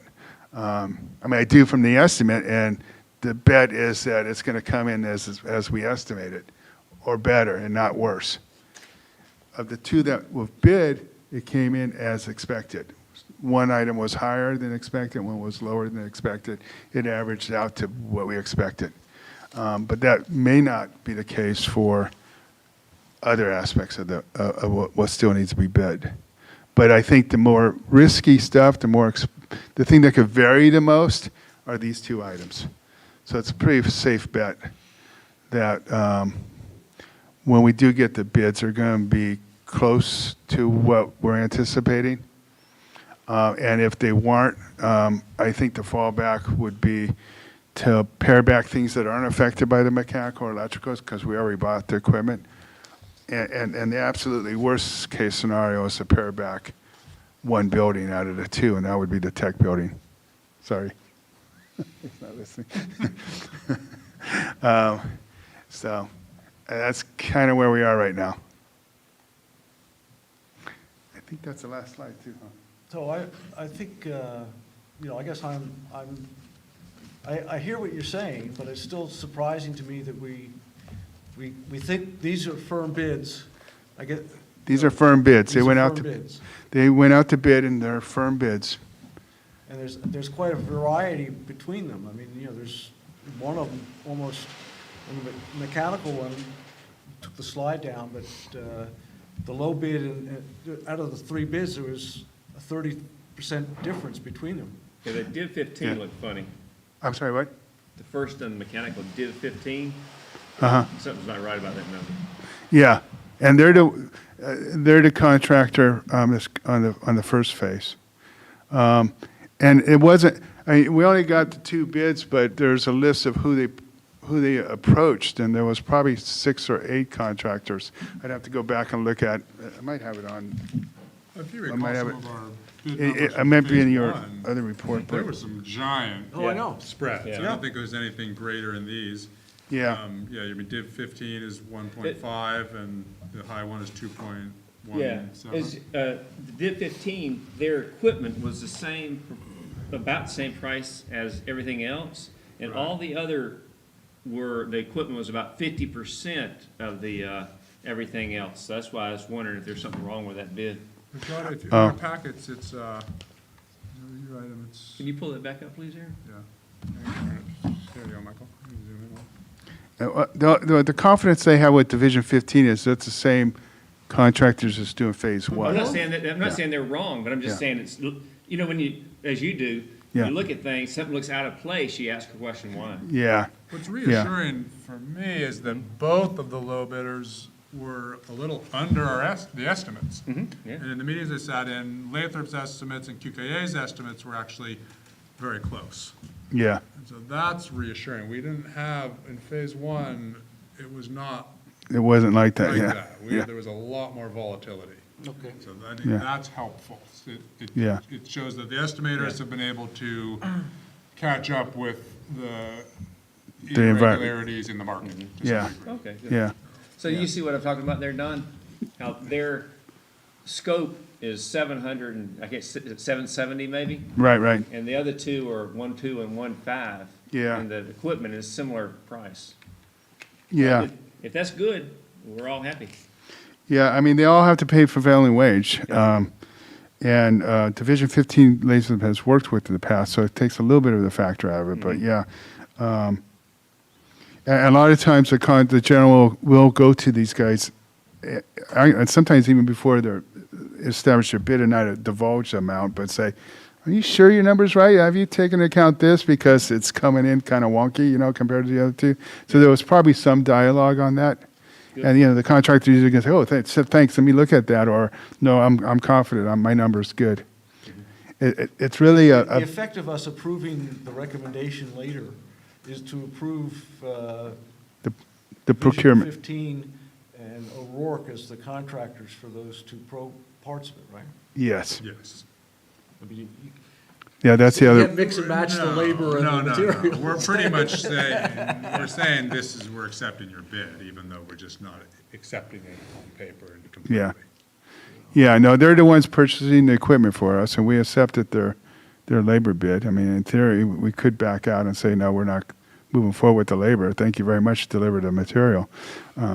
But that's probably not a scenario we want to be in. Yeah, so if you're comfortable with Div 15 there, at that number, then Yeah, I think Lathrop is more comfortable. They were more hesitant with O'Rourke, not because they were less familiar with O'Rourke, to the point to where they were asking that O'Rourke to come up with a bond, which often the subs don't have to come up with. The general, we require it of the general, and O'Rourke is, I mean, they did their due diligence and asked around, and O'Rourke is approved to be a pre-qualified contractor for Santa Rosa Junior College, and they have some pretty rigorous standards of pre-selecting contractors. So, so we're confident. Obviously, it's not as local as Fort Bragg, but there's such a spread there that you can't not take it. that's good. Given all the other circumstances or the due diligence of looking at things. So, All right, thank you. Don, Okay. do you know why the O'Rourke bid is 520,000 there in the slide, but in the addendum it's 526,292? You don't have the equipment part, is that what you're saying? Yep. probably my typing. To tell you the truth. So, I got 520 on this presentation. You're saying on the. The addendum that we're being asked to approve has 526,292 on page 2. The Yeah. summary of costs. And what you're being asked to approve are the totals? Rounded off. You see that? Yeah, Yeah. but Div 15 Tech is 740,000 even, Yeah. and O'Rourke Electric is 526,292. Yeah. I was just saying up there, it looks like they're kind of Yeah. rounded off a bit, so that's That probably may, the that right may one. be a rounded thing, yeah. Which document are you looking at? It's right here, I'm just looking at this on page 2 of. 9.3B, Yeah, or, is that what it is? So it's is that right? where it says full-page photo, or 9.3C or 9. 9.3B, page 2. It's the addendum Okay, that we're being asked to approve. okay. Okay. I would run with the addendum number, because my PowerPoint presentation, I'm not the best typist. So I would look at It's a good the, question, because Yeah, if you it's look at the, inconsistent. we've got attachments that have the initial paperwork that Lathrop showed us. Uh-huh. That matches the PowerPoint. yeah, exactly. Okay, then I must have muffed the addendum, because I type both, and I'm not the best typist. But I try to look at numbers twice over, so. I would go with the number that Lathrop had originally submitted to us, and if I typed it right on the PowerPoint, that's the one to run with.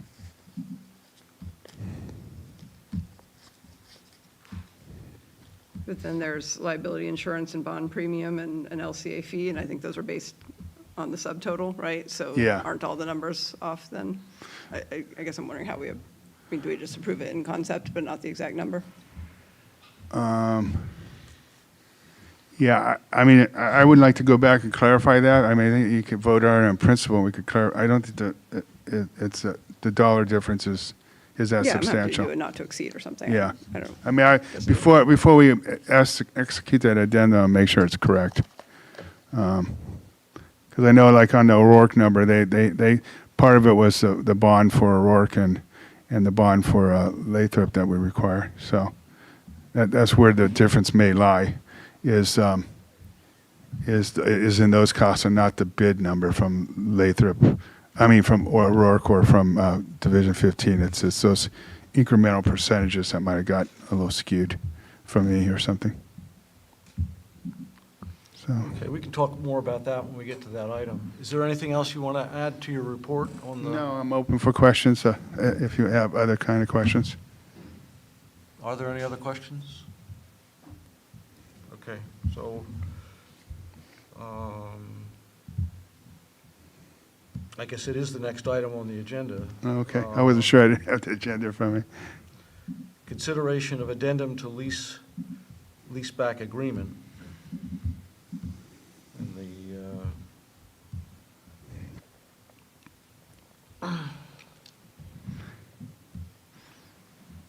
That's pretty much what I outlined. The positive is we're more sure to get done by January if we take the leap on these two bigger items.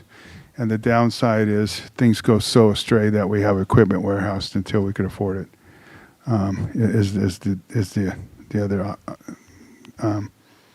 But not only, are we prepaying this $1,336,814, we're also agreeing to those labor costs as well, right? Those are now Right. fixed. Yes, They can't change those. those can't change, yeah. If we end up deciding not to do the tech center, but we have already purchased that equipment, can we return it? No. It's custom, essentially? Yeah, I mean, it Or the- depends or when the we pull it. restocking fee is so If huge and the we shipping pay, fees. we pay for the equipment when it's delivered. So if it's not delivered, and let's say it's not manufactured yet, we could return some of it. There would be a restocking fee of probably 10, 15, probably closer to 15%. So there would be some risk, of. Yeah, again, it's the worst-case scenario, right? Yeah. So, yeah, no, I didn't think about that, but yeah, if it's not here, we don't pay for it, and if it's in the mix, we could suffer the restocking fee and not procure it. I'd say that on most items. I don't. But, when you were talking about the electrical stuff, it sounded like you gave a, pretty rundown list of lots of small items. Yeah, that's more so than the mechanical. The mechanical are big, bulky boxes with fans in it, mostly. In the electrical, it is a lot of small things. It's every light fixture that's going to go in every room in both buildings. It's all the wiring that goes between all those light fixtures, and all the wiring that goes to the switches and the plugs themselves. And so, yeah, it's a lot of small goods in the electrical more so than the mechanical. So, how do you know what you're paying for? If we're committing to this amount of money, you say we only pay for it when it's delivered. Right. Do they then bring all the wire they're going to use and put it somewhere, or they just store it until they bring it onto the site? Legally, we have to pay for it when it's on site. There is a provision in Public Works Code that allows us to pay for things that are in a bonded warehouse. So like the mechanical equipment, if it got done and we don't want it here because it's going to be in our way, we could pay for it if they provide a bonded and insured warehouse that it's stored in. If they provide it, If they provide it, yeah. they have to provide that? Yeah, if they want to get paid and they don't want to pay for a bonded warehouse, they have to deliver it. I've got a similar example. I'm replacing a bunch of windows at Willits right now. And, it took 6-8 months to order them and they finally got ready to be delivered. We can't install them until the summer. But the contractor wanted to get paid. And so he delivered half of them to their bus barn, and the other half they had in a warehouse. And they said, "Well, here I want to pay." And this was like 2 months ago. They wanted to get paid for that stuff. It was $300,000. I said, "Well, I can't pay for half of these unless you give me a bonded insurance." And they sent me a insurance claim. I said, "Well, this is fine and dandy, but it's not a bonded insurance type of insurance. It's like if the building burns down, the building's covered." Well, it didn't list the district as the first to be paid. And, it didn't meet the requirements of bonded warehouse. So, I just finally, actually this morning before I ran up here, approved that payment because they delivered the other half of the windows to the bus barn just to get paid because we can't install them. So that's the kind of procurement stuff we're running into. So, yeah. Technically, they don't get paid until it's on site, with the one exception of the bonded warehouse business, so. In my mind, you can almost just look at this as a deposit to these contractors. Because like you said, we wouldn't be going with anyone else. Lathrop solicited bidders. We unfortunately got more than one on all these. I saw the list. I think it was between 6 and 10 that accepted the documents, at least to just look at them. Yeah. And then this is, you see who chose to actually put together the bid package, which is always challenging in our area. Yeah. And so just in terms of, again, and phase 2 is even smaller than phase 1, and with all the supply chain issues and procurement issues, this is an attempt to try and meet a schedule, really. Yeah, exactly. With no guarantees, but a better attempt at making. We can mince it with various documents, but in effect, I see it as we're approving these 2 bidders and allowing some money to flow. But I think more than that is, theoretically, the protection you have with this process is that you get the guaranteed price, and you can reject it and put it out to bid. If we do this now, we've eliminated that possibility. Yeah, but you also eliminated the cost of inflation. If you did. I get that. Yeah, yeah. Right. But I'm just saying that Yeah. once again, this leaseback traps us more than it traps the contractor. And and here we are, we're giving away the one power we have, which is yay or nay on the total package, because we've already accepted their contractors for these major components. I understand what you're saying. I mean, we already talked about the shortfalls recently of Lathrop's on-site management, our disappointment with how that's going. It's, I don't know, it's concerning to me. Mm-hmm.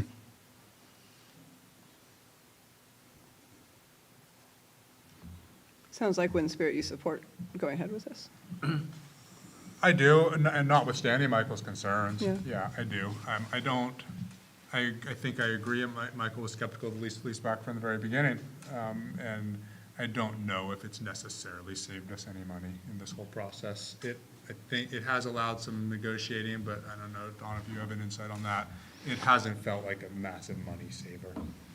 It hasn't felt like one. Like a large, like it saved us a lot of money. The quality engineering that they performed, I didn't feel like they brought up a whole lot. Yeah. And I'm EPA really just pushed this ship with their design. Yeah. And honestly, I think that's where we could have saved money if we had reined that in a little bit in the beginning, and that's not Lathrop's job necessarily. Maybe it could have, but it's at a certain point, where is it a mutual relationship? Where is it a adversarial relationship? Yeah, All things considered, I'm in support. yeah. I'm not a big proponent of lease back. I like the design bid build approach, the traditional approach. I've done both. For a while, lease back was really popular. Particularly in this area, you know, the constraints that lease back gave you as far as the skilled and I always forget the word, but skilled and trained contractors. Most of the contractors on the coast don't want to deal with that or that paperwork, so it kind of shrunk the bid environment. So I'm not a total big fan of lease back, but we are in it with it. It is a more cooperative approach. I mean, you're not butting heads so much with as in the bid build environment. So there are pluses to it, but if I was around earlier on during design, I would probably I'd have been one of the ones that are a little bit more hesitant on going with lease back. Tell you the truth, but it is what it is. I mean, it is a more cooperative environment, less butting heads. But I find up here with just doing the traditional process, the contractors we have up here are pretty good, and it's different than being in San Francisco where you're guaranteed to be butting heads if you don't do lease back. Where here, at least the pool of contractors I've worked with over the last 30 years are it's more cooperative even in that environment. But we're in the lease back here. If we were, I mean, it's tangential, but if we were not in the lease back, we could still be in a similar situation. Yeah. We're attempting to get some early procurement items. Yeah. To move a relatively small project forward, correct? Yeah, I mean, like Willits did some years back before I was working with them more recently. They knew about the HVAC issues being a long lead item, and they're not doing lease back, and then they weren't even sure what projects they were doing, but they went out and bid to purchase a bunch of mechanical units, the more generic ones, like for portables, and they bought and filled up their warehouse with mechanical units for modulars, knowing that they go bad and they need to change them. So that would have, in that environment, that's the approach is you buy the stuff yourself and you warehouse it. It's not common, but it's more common now over the last couple of years because of procurement. I think maybe UCI even did that. Was ordered a bunch of HVAC equipment prior to actually having the job out to bid. We could not approve this. We could say we would like Lathrop to rebid mechanical and electrical. We could say before we do that, we want to sit back down with QKA and assess design and see if there's ways we could change it.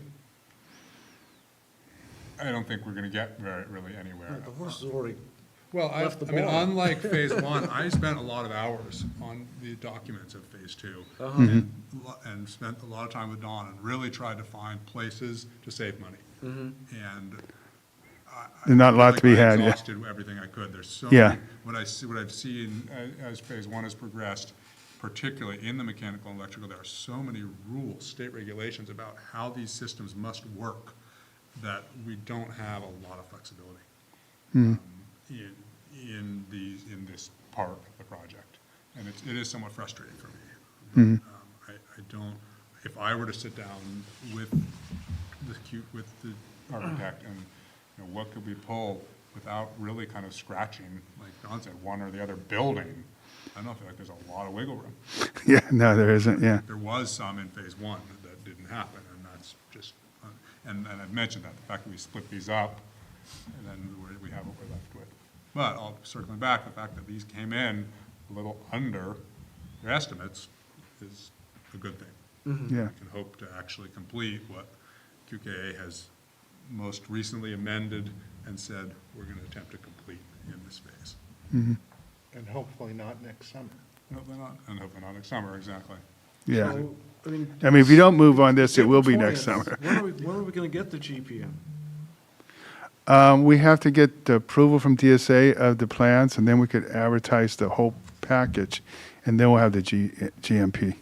Towards the end of next month. Yeah, towards the end of next That email month. you mentioned, they're having back check, I think, on the 9th and 10th of, That's right, yeah, that's the date, yeah. that's what he was referring to. So in theory, they could have a permit on the 10th or 11th. You know, it may take a day for them to email the approval. Lathrop has already put out the bid documents to all the other subcontractors, but they've also continued to add information as they've gotten feedback from TKA or DSA. Yeah. You can't legally request the final bids until they're Yeah. guaranteed that there's not going to be any more of those. Yeah, And that's the risk where we are in this, that there could be changes. yeah. I mean, for example, the fire sprinkler in the kitchen would be a pretty big hit. I think we won that argument with maybe some signage or some small dollarless concessions, but that would have been a hit that, you know, would have came. Are there any more questions on this item? Don, I have one thought. And it's the point that Wynn had brought up. I'm sure we all know that the market, that inflation has not stopped. If we wait, we're looking at potentially having different bids, either higher or lower. More than likely higher. Yeah. And Yeah. then how long would we be waiting before we went out to bid again? If you were to go out to bid again, it would be rebid at the time of approval. When is that? That, you know, Would we- Middle of next month. Yeah. Middle of next month. Yeah. Actually. yeah, It wouldn't, I mean, the numbers might change very little. If Lathrop said we, you know, contacted for, you know, we want you to rebid and nothing else changed, A month, they're just gonna not change much might change. It's really just gonna affect our schedule more than anything else. yeah, it affect our schedule. It may affect who bids it, because they might think They you're might not, see someone else who's interested, yeah, yeah, or they might say, we got another job, sorry, we're not interested. yeah, Well, you guys waited, we took the project. yeah, You know? That'd be a strange one, because it would give Fort Bragg a chance to lower their bid, maybe, I don't know. That would be an yeah, yeah, It'd get contentious. They have all Yeah. the padding in there, you know, Yeah. $35 a day for each of the six Sure, sure. vehicles they drive onto the yeah. spot. Okay, I mean, any other questions? Can I make a comment? Sure. We've been in this position before, and I think it's important for the board to understand that this phase is going to be more disruptive, even though it's smaller, to the programs that are affected. You know, you can, pretty easy to move an English class into a different setting and whatnot, but it's much more difficult to move PE out of the gym, culinary out of the kitchen, and a media lab out of, you know, the media lab. Play basketball in the You library. know, so I think it's important to understand that the shorter time that, you know, we're not just disrupting classrooms in this, we're also gonna be disrupting seasons of sports. We're gonna have to figure out where teams are gonna practice, you know, that's another thing we gotta talk about is, you know, we're saying they're gonna do it all at the same time, but, you know, we had some conversations about the gym. Yeah. And whatever can happen to make that accessible, at least for practices. Yeah. So when you hear, you know, they're talking about their concern about not having these certain units, you know, some things like the generator they can put in later, but anything that's gonna slow down the project, if they don't have it, is gonna create an added impact more than we've seen in phase one to, Yeah, you know, the curriculum. that's a good point, yeah. And it was painful enough in phase one. I mean, it seems to me that the contractor has no incentive to deliver on time, because the performance contract that we have in the contract already is non-enforceable. So, I mean, you know, I have, honestly no more assurance in my mind that if I vote for this today and we go ahead with this, that it's going to make any difference in terms of when the Phase 2 gets done. But we're not talking about a rainy season. Yeah. No, where the incentive is, yes, they don't control the weather, and they don't control procurement, other than being timely about getting submittals in and ordering it.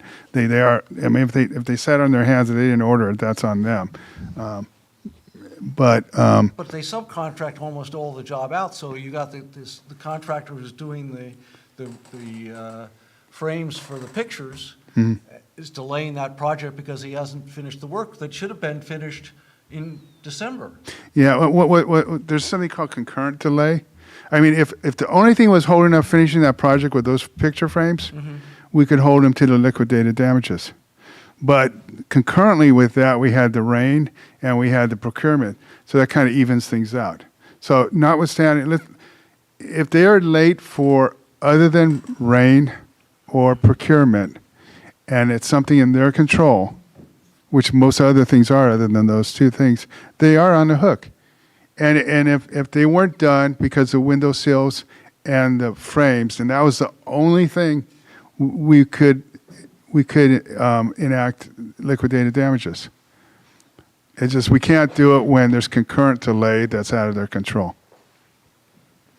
So when the rains came and the manufacturer said it's going to be a year for a switchgear, it does get them off the hook a bit because they know that whatever delay there is going to be a small fraction of the delay buried in the big delay. You know what I mean? Quite frankly, liquidated damages are not often enacted, but they also have incentives to get done because if it wasn't for the fact of rain delays, that's something that is something they could come back and say, I want extra days because of rain. And they could come back and say, and each of these days costs X dollars to be there. They can legitimately do that. You say we're paying $15,000 a month for their staying past the time when the job was supposed to be finished. Yeah, if it's a procurement thing, but if you're saying there is no incentive to get done, if they're not done on time and it's on them, those extra days are on them as well.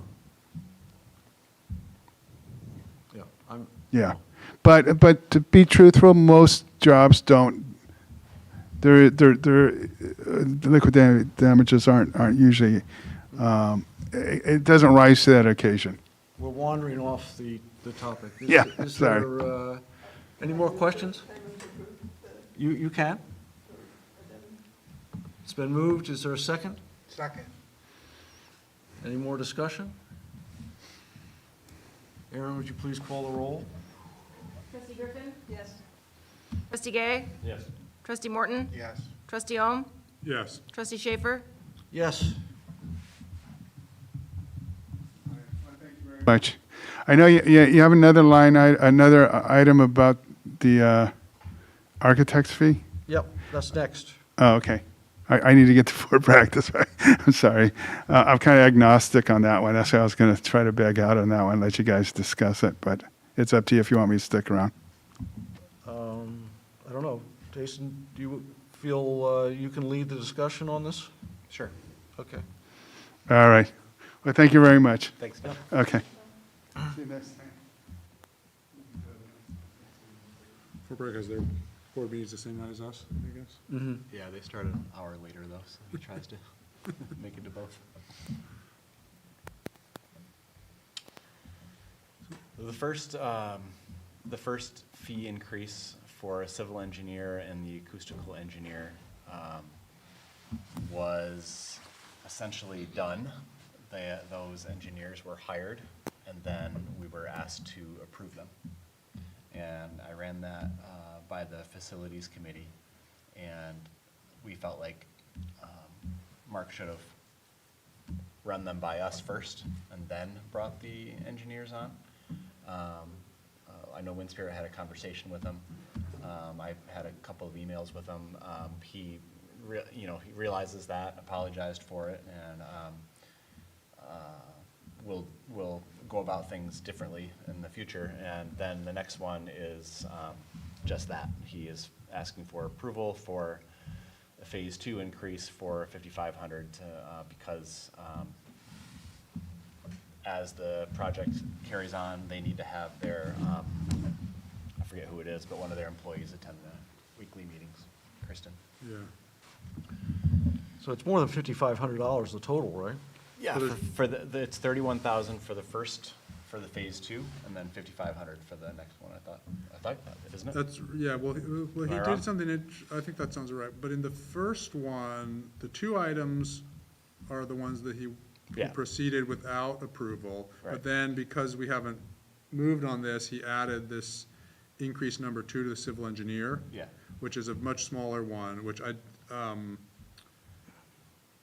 don't know if the civil has completed that work, but that was discussed and directed that needed to happen. I mean, it's no other choice. The water needs to be reconnected to the wood shop. That's what that one is. And that's a pretty small, that's $1,650.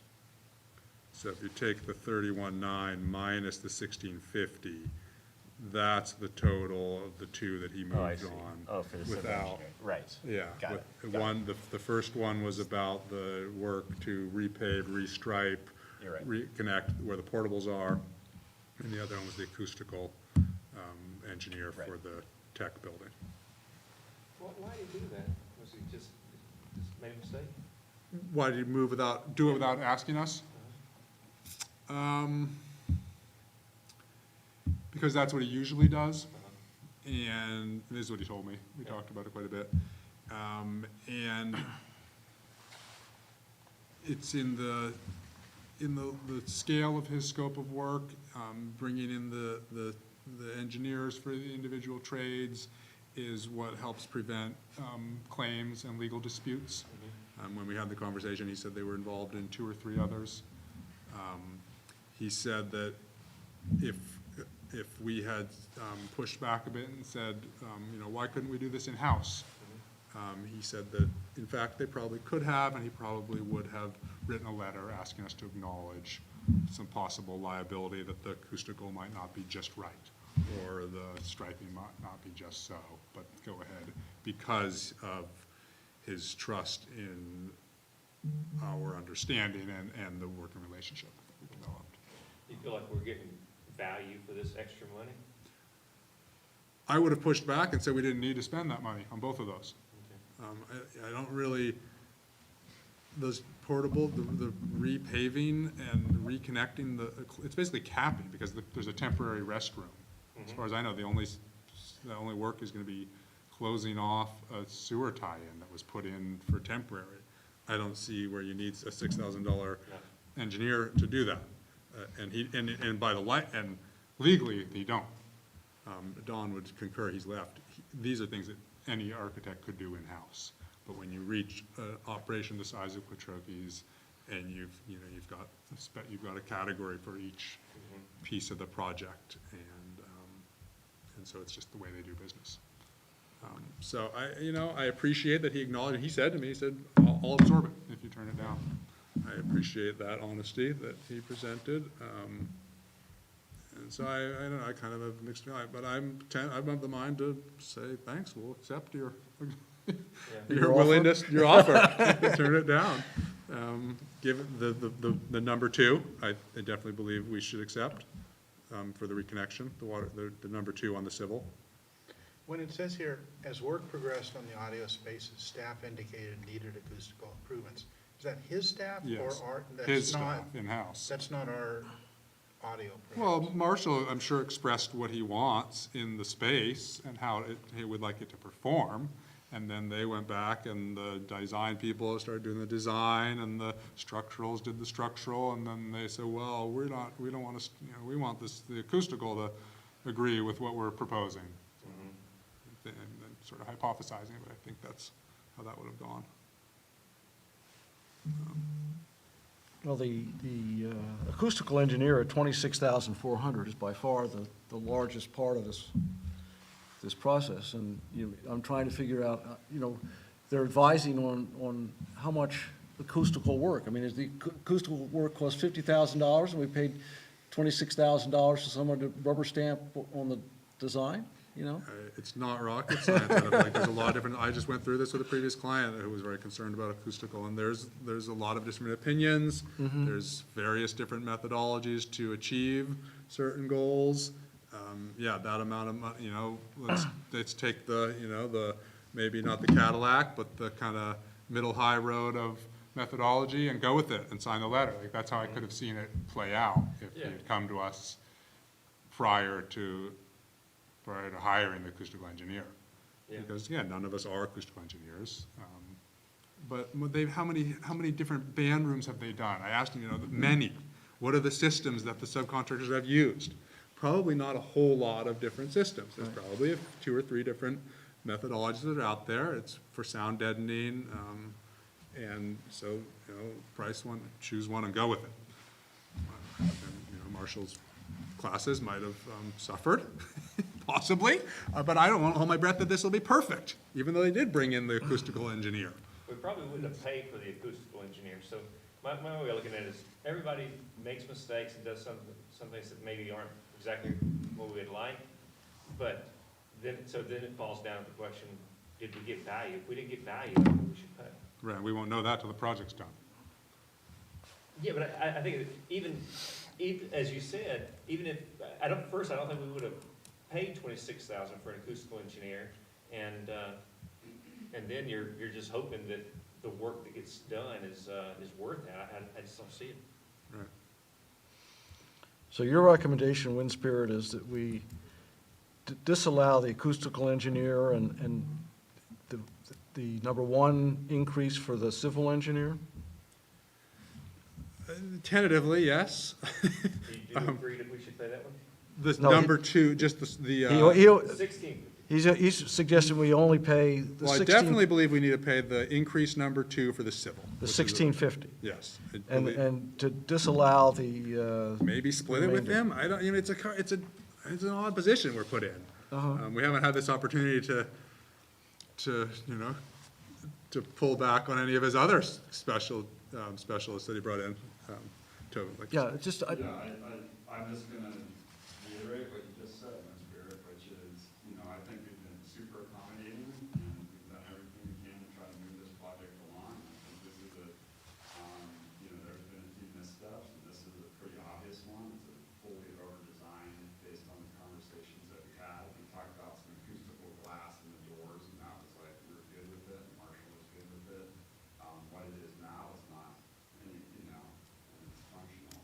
So I think this was an over-design and a mistake on their part, and I think there's a lot of other things we could have called them out on, or, you know, and trying to move the project along, so, I think.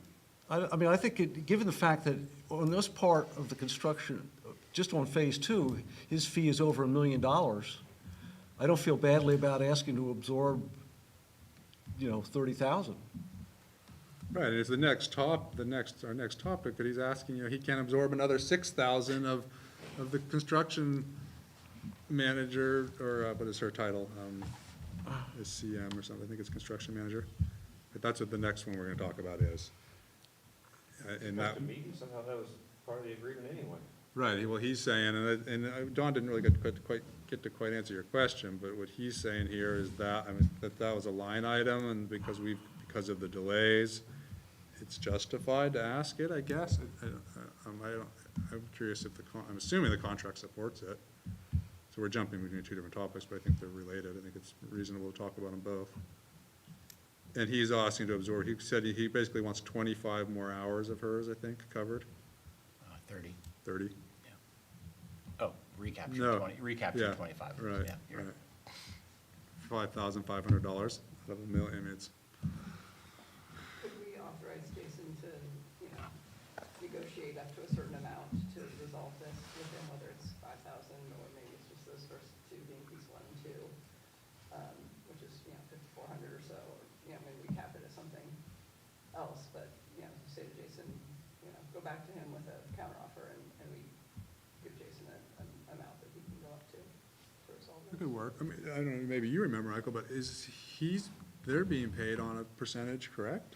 So is this isn't, Well, he's allowed to charge for anything that isn't in-house. this is in-house, this is his own staff. Oh, yeah, that Sorry, does I'm make it. jumping topics. I mean, I feel I'm going like back- it's all just more money for QKA. Yeah. So I think it's reasonable I to mean, talk about them both. I think, you know, personally, I think that the fact that they're getting well north of $2.5 million without these additions means that they can afford to pay for this. Right. Whether that's legally correct, I don't know, but I'm just it's my personal feeling. Right. That they're nitpicking in a way that irritates me. Yeah, I don't even like the idea of negotiating this issue. I think if Yeah. you got the 1650, and if you feel that the other money is warranted, I would certainly heed your recommendation, but I don't see it. Marshall, can I put you on the spot? Do you feel like you got any extra acoustical value from this engineer? I mean, to be honest, I don't even know I haven't looked at the designs to know what exactly they did. You know, what we had asked for was, some, like, taking down a wall to like make one room bigger. I did have it do acoustics and, it was like just very basic sound deadening sound reinforcement, like nothing, wild, keep it. Mostly just kind of hanging out with making sure that we have door pane glass on the exterior where, doors as needed and stuff like that. So, You weren't building a concert hall. no, not at all. We kept it pretty low key, so the fact that here, $26,000 spent on just the acoustical engineers seems pretty silly to me, but, if we were making 7 figures out of that loud, then yeah, for sure, it would be totally necessary. That's not happening there, so, Yeah, well, so to keep the two items separate, I recommend we deny the part one of the civil, oops, my computer, I think just died. Part one of the civil and then deny the part, sorry. Am I getting? Yeah, you're right. Yeah, and the acoustical and allow the part two of the civil. And then we can discuss the other one separate. So is that a motion? Sure. Is there a second? I'll second it. Is there any other discussion? So the motion is to deny the increase one under civil engineer and the acoustical engineer. So we're basically denying $30,250 of the $31,900 claim. Would you call the roll, Aaron? Trustee Griffin? Aye. Trustee Gay? Yes. Trustee Morton? Yes. Trustee Ohm? Yes. Trustee Schaefer? Yes. And the second part is in relation to extra time for their project person, in the amount of $5,500. And you think this is warranted, or this should be covered as part of their fee? I guess I'd like to see our contract with them. I'm a little unclear. And in fact, yes, it has taken longer. We've just spent a long time discussing that with Dawn. When we were in the building, I don't remember the name of the white building over there, talking with him, and he was making his presentation, that question came up. If it's shorter, I'll consider A refund? refund, but if it's longer, that's just part of the course. I remember him talking about that. You specifically remember that? Yeah. I mean, I think that, And I don't know, excuse me, Mike, but, again, I have very little knowledge with construction. I'll go with what's reasonable, but, I just, maybe it's my naivete in this issue, but it's a multi-million-dollar thing. I'm not sure why he's asking for $5,000. That's kind of where I agree. I could see possibly asking to table it and ask Jason to have a conversation about the contract and these points and how this fits into our agreement with them. Yeah, I think that's good. We're not, if there's a valid reason for it, let us know, but we don't understand it from what he's written here. Well, I think even if we know, I don't think we should be responsible for their extra person's staff time to attend meetings that are part of the responsibility of the architect in this situation. That should be covered by the basic $1.75 million fee without an additional $5,500. Yeah. Right, unless we have a contract that line items and says, if the project is delayed, we shall bill an additional Well, but then. hourly rate. Then we wouldn't get this though. What's that, Jason? But then we wouldn't get this because this is a fee increase. It's not, Oh, there you go. you know, I mean, That's because why. if it was built in the contract, He would just- it wouldn't be something that we Yeah. would approve. We'd just be paying it, we wouldn't have even seen a request. Yeah. That's the way I hear that. Yeah, that's interesting. And then, then why is he even asking? Well, because probably the plan was to end in December of 2022, I guess. Right. And that's what they budgeted for. Right. And she's efficient at her job. In no way is it a judgment on her performance. She runs the meetings. I think Michael said pretty good. I was surprised because I was expected to, I knew we hadn't moved on the other two. I knew there was a discussion about the water connection, and then when I was reading through the packet and I saw this one, I was like, really? Another five? And then he's so generous to absorb 5 of the 30 hours. That's basically what he does, because he says he's estimated it's 30 more hours, but he only wants to be reimbursed for 25 of them, I think is how he states it in the end there. I think so. But I think,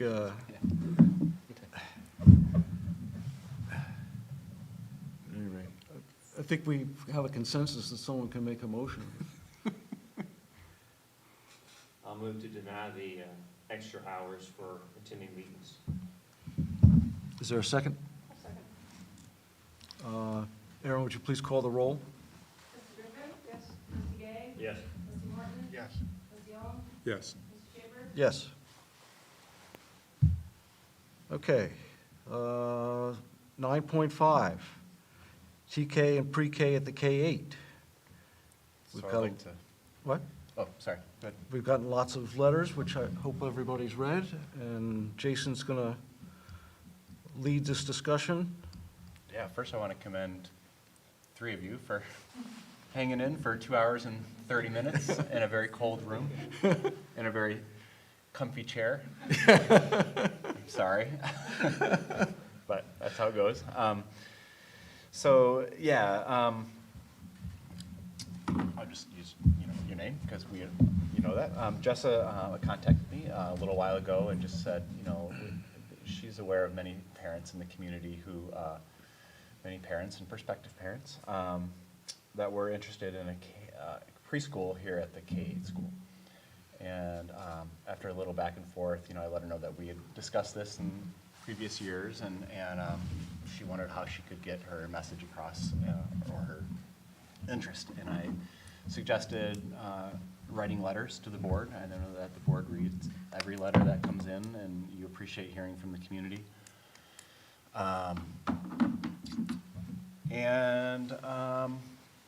Also, we've had some exchanges about what that pre-K, TK might look like. It would be for 3 and 4-year-olds if we created one here. It would be, priority would go to 4-year-olds because we have to offer transitional kindergarten. And then the next priority would go to low-income families who qualify for state preschool. And then to all MUSD residents. So likely, we would have 2 staff members, so it would be up to 16 students in the room. And so Fort Bragg residents most likely wouldn't be able to access that because I would imagine that we would have 16 3 or 4-year-olds attending. So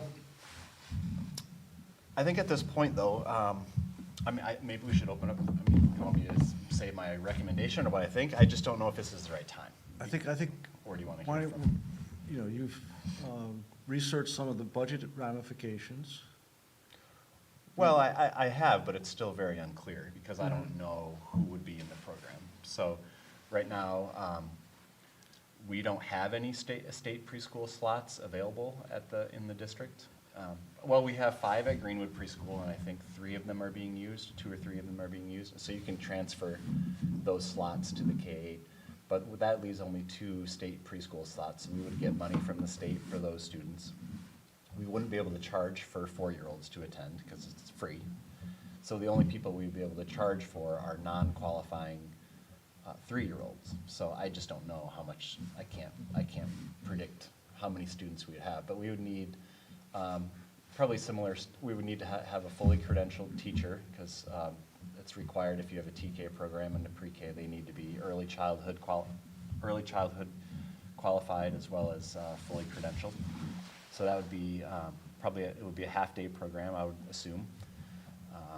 So half of a teacher plus a preschool teacher or an assistant. So similar to what we have at Greenwood Preschool, but more expensive. More expensive than, Well, because we would have to have a fully credentialed teacher here as compared to a preschool teacher. But if we had more students, it might generate more revenue. So More 3-year-olds, right? more 3-year-olds. 3-year-olds are the only ones that would actually bring us revenue. And to clarify, is it true that districts that aren't basic aid are getting preschool funding? I think they are getting additional funding for starting a preschool, you know, for Just startup costs? implementing the. Not for staff or? I don't think so. but TK students they- are treated ADA. the same way as a regular ADA student. Right. So they would bring that income. Yeah. It's probably supplemented with recognizing the class sizes are smaller and whatnot. It's a But real conundrum. You just asked a question, Emily, so would we transfer our TKs to this program? Well, I think we've heard from past board meetings that people don't feel good about sending a TK student on the bus from Comshi, or Albion or Elk for that long of a time. So we wouldn't transfer all of them, but the ones that are currently. The ones that would be here, for sure, yeah.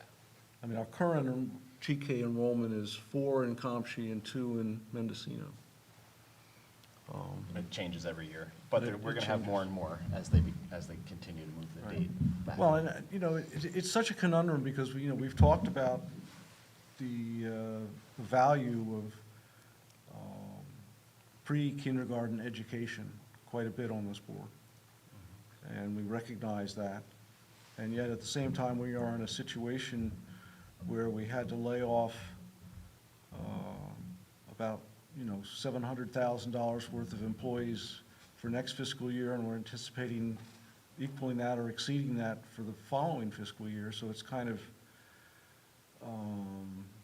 counterintuitive to introduce a new program that doesn't pay for itself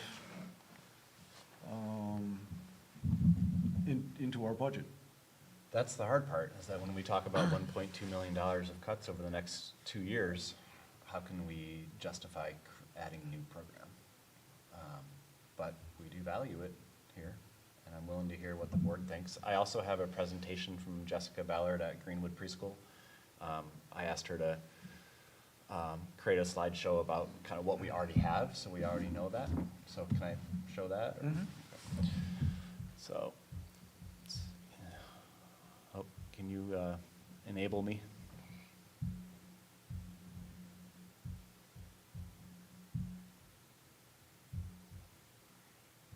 I am? It says I'm not.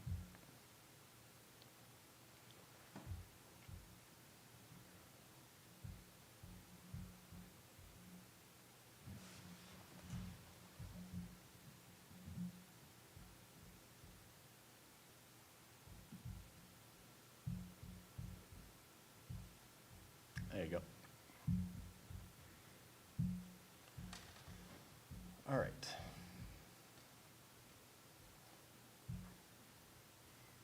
All right, so Greenwood Preschool,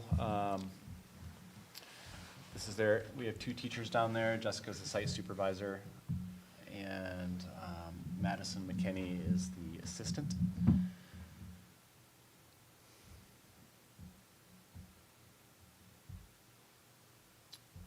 So here's a typical schedule. We do open it up for early care from 8 to 9, but the actual preschool day is 9 to 12. You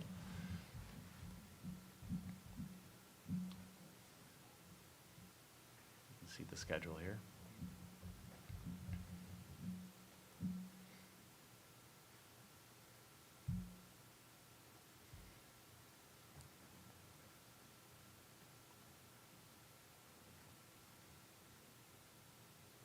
And so I think I think they currently have 8 enrolled and anywhere between 4 to 6 on a every day. So it depends on the day of the week. Which is significantly up. We had 2 in December, so. And can you tell me where those 8 children live? How many, are they all in our district? All but one. One is from Manchester. And the rest in the Elk area? Yeah, None of them go south to get. no.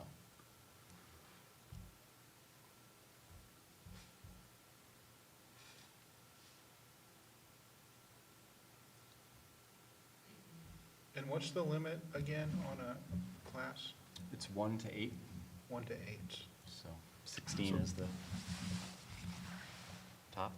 And did you say, Jason, that our district has a limit of 5 We- state-funded? Yeah, we have positions? 5 state preschool slots. We could apply for more. And it's likely that we could get more if we created a program, but we don't know that. And we probably have to show demand for it. Yeah, and just I think with the expanded TK and pre-K initiatives, I think we would be able to get more.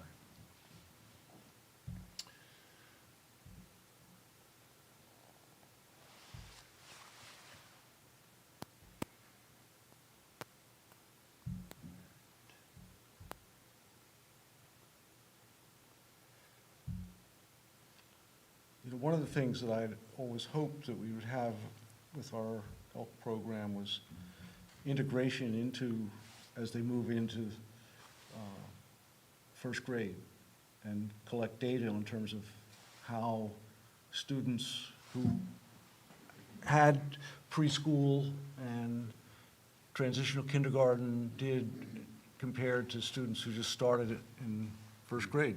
Because kindergarten isn't mandatory, TK isn't mandatory, I'm sure we could determine that. and, you know, because I think that, you know, we deal with a lot of anecdotal stuff. Um,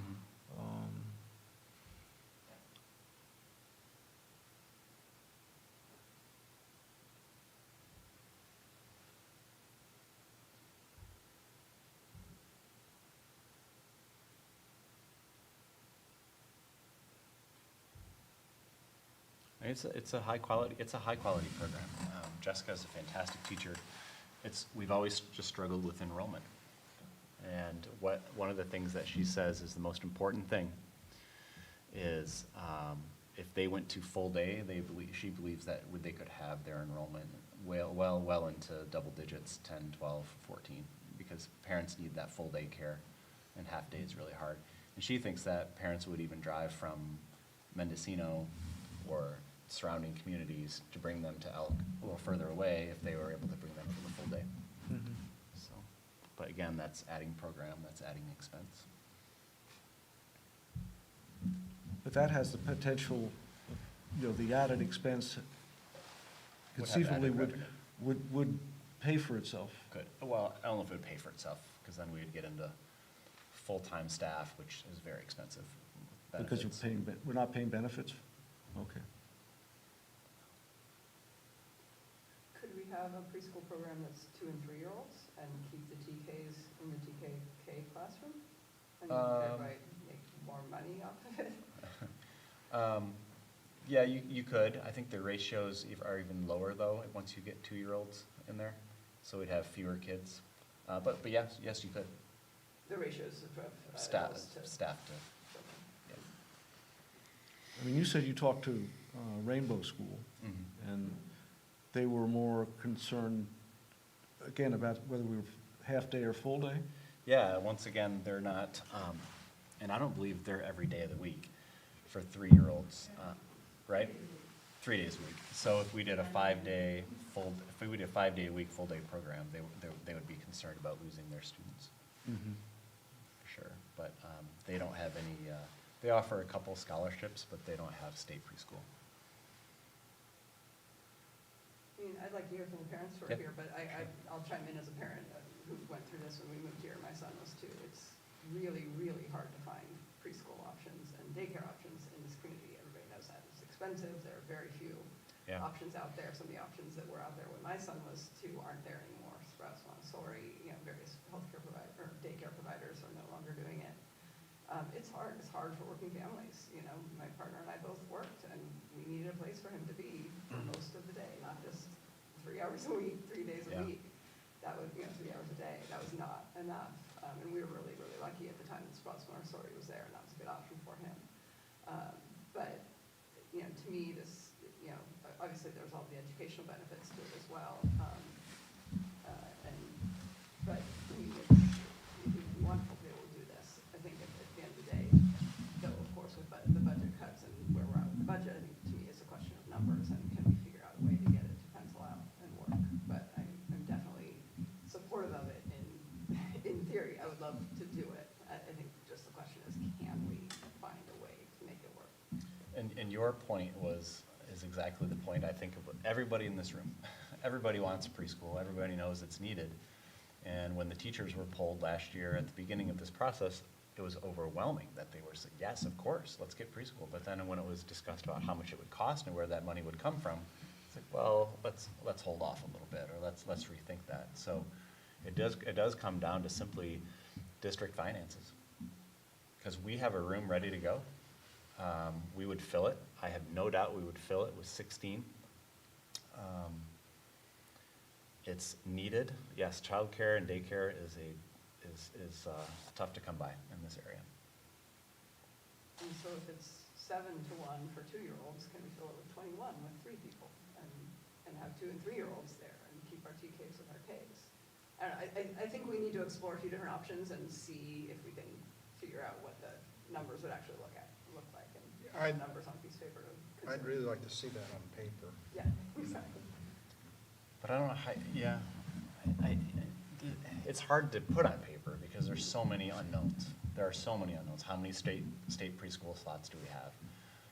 Are we talking full day or half day? Do we provide transportation? These are questions that we would need to sit down and really think about. A 2 and 3-year-old program would still cost money. Elk costs $74,000 right now.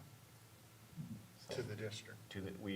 It's out of the, yes. 74 from the district and how much from the state? No, that's 74 Total. that we are expending $74,000 to run the program. Okay, That's but how much of that is not being reimbursed by the state? 74. That's the amount that's not. $74,000 is what it's costing. That's the net. That's the net, yes, thank you. We write a check of 70. But my question is, just out of curiosity, how much do we get from the state? Is it the 3? I think, I thought Meg gave that to us a long time ago. It's in the It's, $20,000 range. Okay, so 70 and 20 or Yeah. whatever. no, I don't have the number. And this year is higher than other years because we've had several years where we've had $5,000 and $10,000 worth of community donations from Elk to subsidize the program. My feeling is the whole thing is broken. It's broken for parents because it costs too much money for them. What we pay these people to be with these kids, I think they should be the highest paid people in the district, and that they should have more training than anybody else in the district. Seriously. I think it's that critical and that important, but the financial, it's crazy. It's not there to do it right, and it's really frustrating. And we're in this budget crunch. I mean, it seems like the need is greatest for a full-day program and not a part-day program. You Or know, maybe you've done that research. Jess has talked to a lot of parents. Yeah, so I met with Jason in February, and I've been enrolling parents since then. I sent in about 20 letters. I also have lists. Oh, can you hold on a second? We either need a microphone or you need to move up there because the people at home can't hear you. Okay, there you go. I have lists of students, hypothetical attendees for the next 5 years of a Mendocino program, if it existed. Minimum 8 students on every list. That's just parents that have volunteered their kids with their permission over the last 2 months. There's many more kids that are out there. I mean, the kids that are under 0, I think there's 15 kids that I know of pregnant women and kids that intend to be raised in this district. So the need is there. Rainbow's the only school in Mendo that has 12 slots. It's 9 to noon, which is impossible for a working family. I see it firsthand in my work as a realtor. People try to move here, and it's like, good luck till your kid's 5. Hope you can find care. I understand the budget constraints, but I really just think this is something to prioritize in the school district. 95% of brain growth happens before age 5. And kids that get this early intervention are just going to be on a much more successful trajectory, not only for their academic career, but for their life. I think we are one of 2 schools in the county that doesn't have a TK program, preschool TK program on campus. And that's kind of embarrassing, I think. I understand the budget doesn't allow for it, but it seems like there's got to be some creative financing, either with backing from Muse or more private pay. There's got to be a way to make it work, because we owe it to our parents and our families. Yeah, I'm a parent of an almost 3-year-old and a negative 10-day-year-old. And I grew up here. I went to this school. I was thrilled to move back with my family. Sorry, pregnancy hormones are making me a little choked up. And it's been really hard to not have any. There's no licensed childcare in Mendocino for kids under 2. And for kids above 2, Rainbow School, a couple hours a day, a couple days a week is just not workable for working families. And so I would just urge you to support this proposal. I'm her mom. So I guess one of my questions is $74,000. I don't want to start the Elk versus Mendocino battle, but most of the kids are here. Like, it does seem odd that all that money is going to 8 children and they don't all attend every day. I know some of the history of the battle between the Elk Preschool and having something here, but this is where the population is, and there is nothing. Rainbow used to be, well, both of my kids went to Rainbow, and it was, a full-fledged program, and now it's 3 days a week, 9 to noon. I mean, who are they serving? So, I don't know, I just really urge you to make this a welcoming place, and the research is so clear about the value. And I personally just see, I was the counselor at the K-8 school in Point Arena for 22 years. And to have those kids on campus, the little kids getting to know their school, drinking out of the drinking fountain, going to the lunchroom, they just transition then into success, that school feels safe to them. They know what they're doing. There's so much value to it. I think we need to, I just agree, just a creative solution. And I don't know. I don't know what that is, but what are our values? What do we value? What do we want for this community? We want people to move here and to feel welcome here and supported here. And I think that's your job as the school board.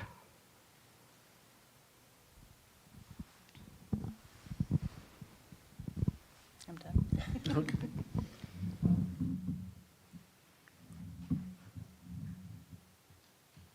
I think the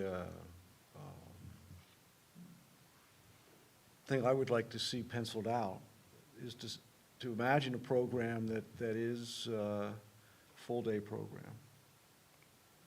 And maybe as was said, it's more important to concentrate on the younger preschool students than the older ones. I don't know.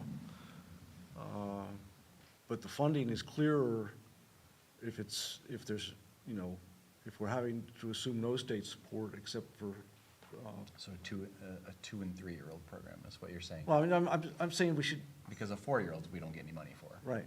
So, And approach Muse and maybe others to say, how much would you help support a program like that? Does that fall within your sense of what you want to do? I mean, you know, in the past, you know, Muse has raised hundreds of thousands of dollars a year for music. I mean, maybe some group could raise, you know, a large amount of money for a preschool program. Because it is crucial in child development and education. And as was said, I think it makes our community more attractive as a place to live. You know, I think the evidence is if we had a full-day program in Elk, we'd have more students. Whether we'd be more affordable to the district or not, it's another question. But I mean, I think that we you know, put our feet in the water years ago when we made a commitment to the Greenwood preschool. And I think that, you know, the natural progression is to have a program here, but we have to be creative enough to figure out how to make it work. And I don't know, I think before we've been concentrating on the 4-year-olds and we know we're not going to get any funding for that, as long as we're a basic aid district. So maybe looking at younger, it might be more viable, I don't know. Or the second half of the day is different, it's not academic. And people pay for that if they want it. I mean, there's just a lot of ways to think about it.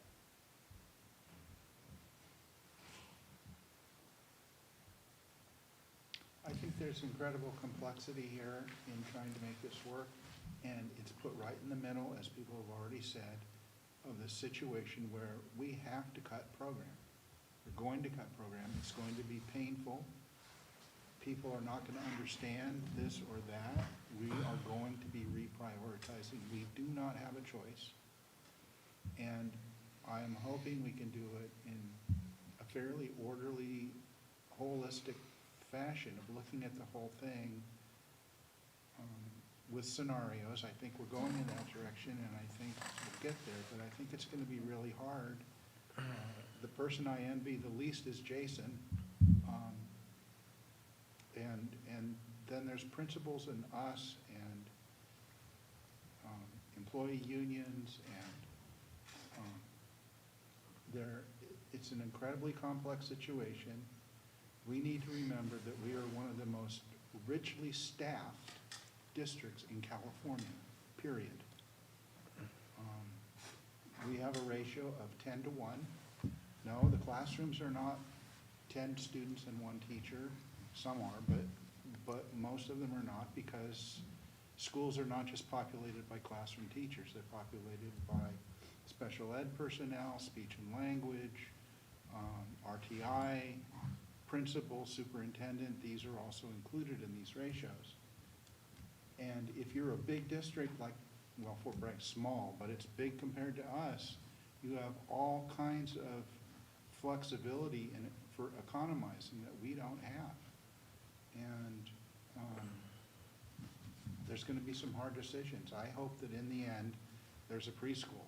I don't know when. I don't think it's wise to not include that with all the other decision making.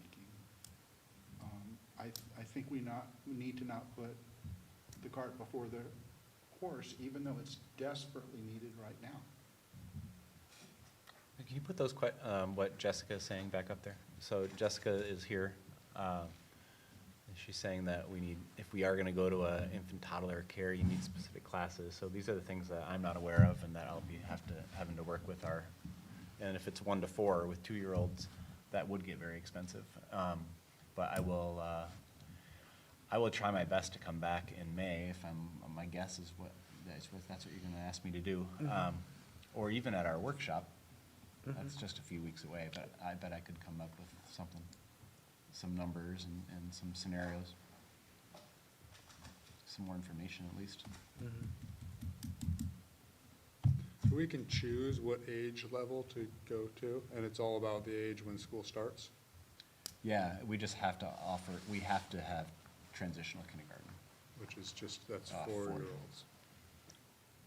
And that's another complexity in that putting transitional kindergartners in with kindergartners, when the state was trying to make a thing where kids started school later because, given the curriculum, it works better, and most places do start late. In other words, you have to be older. Later in your age. Later in your age. Having those very young children in Ks or K1s has been It's difficult. hard, yeah, they can't sustain, and we found it very difficult. That's why we have we've had a half-day program, even when we had a full-day kindergarten, we've had a half-day program. And I think Fort Bragg has a TK by itself.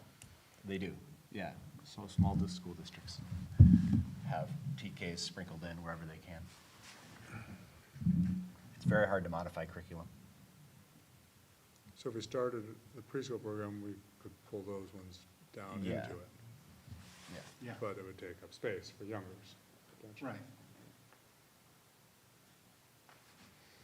That was always the hope, is to create a TK pre-K. But I hear you. I think a 2 and 3-year-old program is something we should also look into.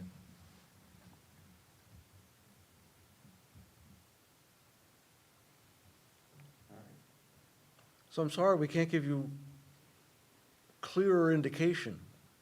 You know, I mean, this is something we've been struggling with for years.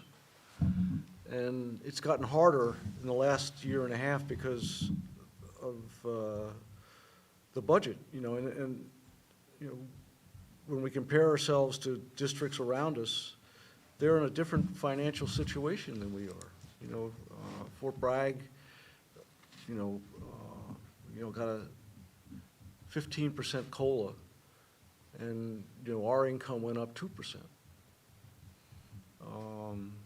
You know, and that's reflected in the fact that our teachers didn't get a raise this year. They got, you know, an increase to their medical benefits, and other districts, you know, are much more, able to pay much more. I mean, I probably all saw that in LA, you know, the classified employees got a 30% increase, and the teachers got a 21% increase. But all that being said, as Mark said, we have more, for 460 kids, we have a lot of staff and we have a lot of schools. And so that's where the money's going. Yeah. It's not that we're not getting new money. We currently have a lot of program. But it's always hard to cut back and change. It is. You know, it's easier to build than it is to take down. And, you know, I mean, I think, as Mark said, we're developing lots of scenarios, and they're not, any of them necessarily where we want to go. But hopefully, by having all these options on paper, we can make better decisions. And, you know, we certainly don't want to neglect preschool education. You know, I was just thinking, Jason, if you had some kind of a budget, maybe there should be some kind of a parent group to sit down and try to brainstorm some ideas. Like, if they understood the parameters and the costs and the ratio of kids to students. I mean, maybe, just that idea of having a 2-3-year-old program where everybody pays, you know, that, I hadn't thought of that, but maybe you could invite a group of young parents to come and just brainstorm. Might be worth it, might come up with something really creative. Who knows? I have a suggestion or a thought. We went through a lot of scenarios of staffing changes to make the decisions we made this year, and work with our business manager to project that out. And so and we talked about beginning that process sooner for the next year. And we have.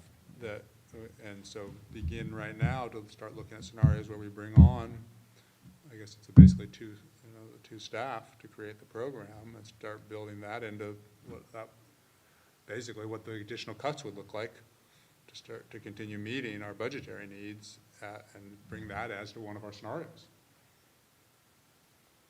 Yeah, that's the path forward I see. Because I think, I agree of the importance of the early childhood education. And yet I don't, you know, we spent a lot of time looking at all these scenarios and making these decisions, and if we were to, right now, we were to bring on 2 staff, it's gonna throw off all the work we did with these multi-year projections for our budget. And that I don't wanna do right now. But I guess as soon as possible to start looking at those new projections that we're gonna start working with planning additional cuts, I'd like to see that as an option. At the very, I think, and it sounds like a full-time, not a half-day. I mean, maybe it's both, but it really seems like if we're going there, a full day seems like, it's not, and is it a full day for the upper grades, or is it, what is a full day? 6 hours. So is that, would it still make it a full-time teacher, Jason, or not quite? Would it be a .8 or something? Yeah, it'd be a full-time teacher. It would be. Yeah. Yeah, I think that we've said, I think when this started, one of the comments I heard was budgets. You know, the budget is so tight now, and so I don't think we wanted to say we can't do it because the budget is tight. I think, like what Ben was saying, kind of let's put this in the mix with everything else and see, you know, is there anything that we can cut before this, and then that means we can do it. You know, I think that the richness of the program we have is because we all, you know, believe in more choices. And, you know, in some of the things that we are contemplating doing over the next 2 to 5 years, you know, are going to mean fewer choices. And, you know, that doesn't at the same time say that isn't still desirable to accommodate the adoption of a preschool program.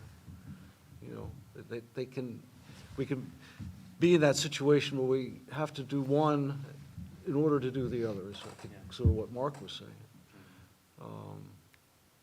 You know, but, Well, I am committed to working on this. I also need everybody in this room to hear their realistic view too, that Kim and Tobin and I sat down with we started to work on the cuts. And it's extremely painful. So it's not easy to just say, hey, let's look at this and do something different. We sat down and at the end of the day, we still didn't have anything on paper because we don't want to cut CTE programs. You know, we don't want to cut schools. We don't want to cut intervention. We don't want to cut more special ed. We don't want to cut. So, I mean, something's going to give. Something huge is going to give. And we all need to know that. Like, it could be a major popular CTE program has to go to the wayside, and we just paid $31 million for a new high school.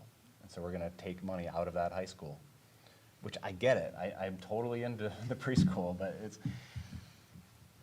this is no fun. It is no fun at all to think about who's going to lose their jobs and what our kids are going to not have access to. And that's without the preschool. Without the preschool even in the discussion. It was terrible. I mean, we were like, how are we going to do this? How are we going to cut $1.2 million?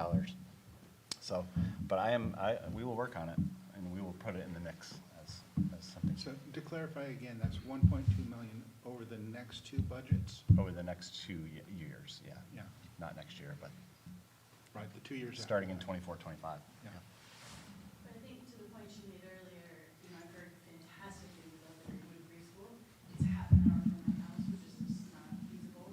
And for a district that stretches from Casper to Elk, it doesn't seem like it's meeting the needs of this community to have the only preschool be on the very edge of the district. Like, even though it looks like an amazing program with amazing staff, like, that's not where the majority of kids are. And so if we're trying to reimagine where resources go, but you can't centralize everything. If you only had the, you know, programs in Mendocino, then, you know, you're not going to get any preschoolers from Elk. You're not going to get any preschoolers from Comtree because it's the same thing. It's a 30-minute drive. You try to figure out how you can create a program that is in every area of the district that's meaningful, relevant, and as good as we can do. Sure, but if you can't do that, then you want to concentrate the resources where there's the most Well, need. that's not necessary, I don't necessarily agree with that. You know, I don't, in other words, if the only way to have a Mendocino preschool was to close the one in Elk, I'd be probably opposed to that. I think if we set it up as an either-or like that, you're gonna lose support rather than gain support. That's just my personal feeling. Right, but I think by the same token, we can't set a standard for a Mendocino preschool that it has to break even when we're spending No, $70,000. no, agree. No, it should be dealt with on the same basis. Yeah. But like to be able to finish we're the sentence. going to cut $1.2 million, and that does not mean little bits here and there. That's not $1.2 million, and that's what's gonna be hard. And that's what's difficult to talk about in an open meeting too, because we don't necessarily all agree about what to cut, and this is really anxiety causing for staff, and we want our staff to feel supported, and this is gonna be hard. Sorry, Emily, I did cut you off, and go ahead and I'm finish. just saying, I what you- think we need to, you know, be looking at all of them as what is the cost per child here? What is the cost per child here? What can we bear? And not set a new standard for a program in Mendocino that's completely different than what we're doing somewhere else. I don't see it as a new standard. I think that it's quite possible that money's going to be spent on a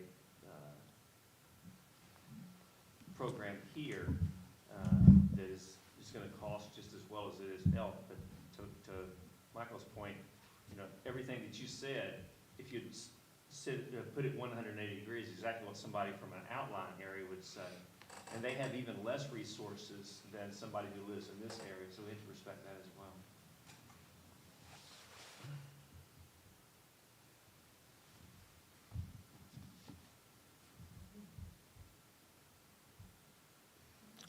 Has the board ever considered the possibility of combining Elk and Albion schools into one building, one location? We closed the school in Elk 15 years ago, maybe. There was no preschool. We closed it because there were 3 kids that were gonna be in that school the next year. And in all that time, in the whole district, if there is space, everyone has the right to go to all the different, a COMSHE student can come here if there's space by state law. An Elk student can go to Albion if there's space, and so on. So that is already a possibility. Well, actually, Elk kids now can't go to Elk because it's only preschool. So they go to Albion or Mendocino. So we need to develop agenda items anyway for May 3rd, and so I think this is one item that we could come back with. If I can get some numbers and scenarios, it'll be a push, but I think I can do it. Yeah, I mean, you can make assumptions. You can make Yeah. an assumption that we'll get so many state preschool Right. slots instead of worried about whether they're actually there or Right. not. Yeah. Yeah. Okay, any additional discussion at the moment on this? Thank you so much. Thank you for all your work. Please keep contributing, because as you can tell, this is something that's going to go on for a while. So our next item, another popular item, 9.6 school start time update. It wasn't nearly as popular as I thought. We had 168 responses. 72% of the people were in favor of changing the high school start time to 8:30. 72, or whatever the opposite was, 28% were opposed. I heard from 77 students, 25 staff members, and 66 parents on the issue. And some of the comments, I'll just read, I got a lot of comments, but I've highlighted a few. I'm the parent of a K-8 and high school student. Having 2 kids at 2 sites at the same time will be difficult to navigate. One of the children would be, in theory, always late. I'm definitely in favor of keeping the start time the same. Obviously, you can drop the kids off earlier at the K-8 school to eat breakfast, so we can solve that one. Couple of people oppose, they can, oh man, this is even hard for me here with the glasses on. They can get up, 15 minutes is meaningless. 15 minutes is just a Band-Aid, not enough time to show a market improvement.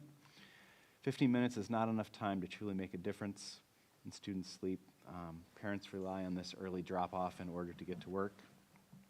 We have numerous students who arrive earlier in order to accommodate their parents' work schedules. Insignificant change, the extra 15 minutes doesn't make very much difference, although it's time to tie your shoes. You're reading lots of negative comments, but 72% were in favor. I know, so people that were more vocal, I mean, it's true, people who were more vocal were the opposed. Right. This is wonderful, wonderful idea. It is almost impossible to get my children to school so early. This would save so much stress.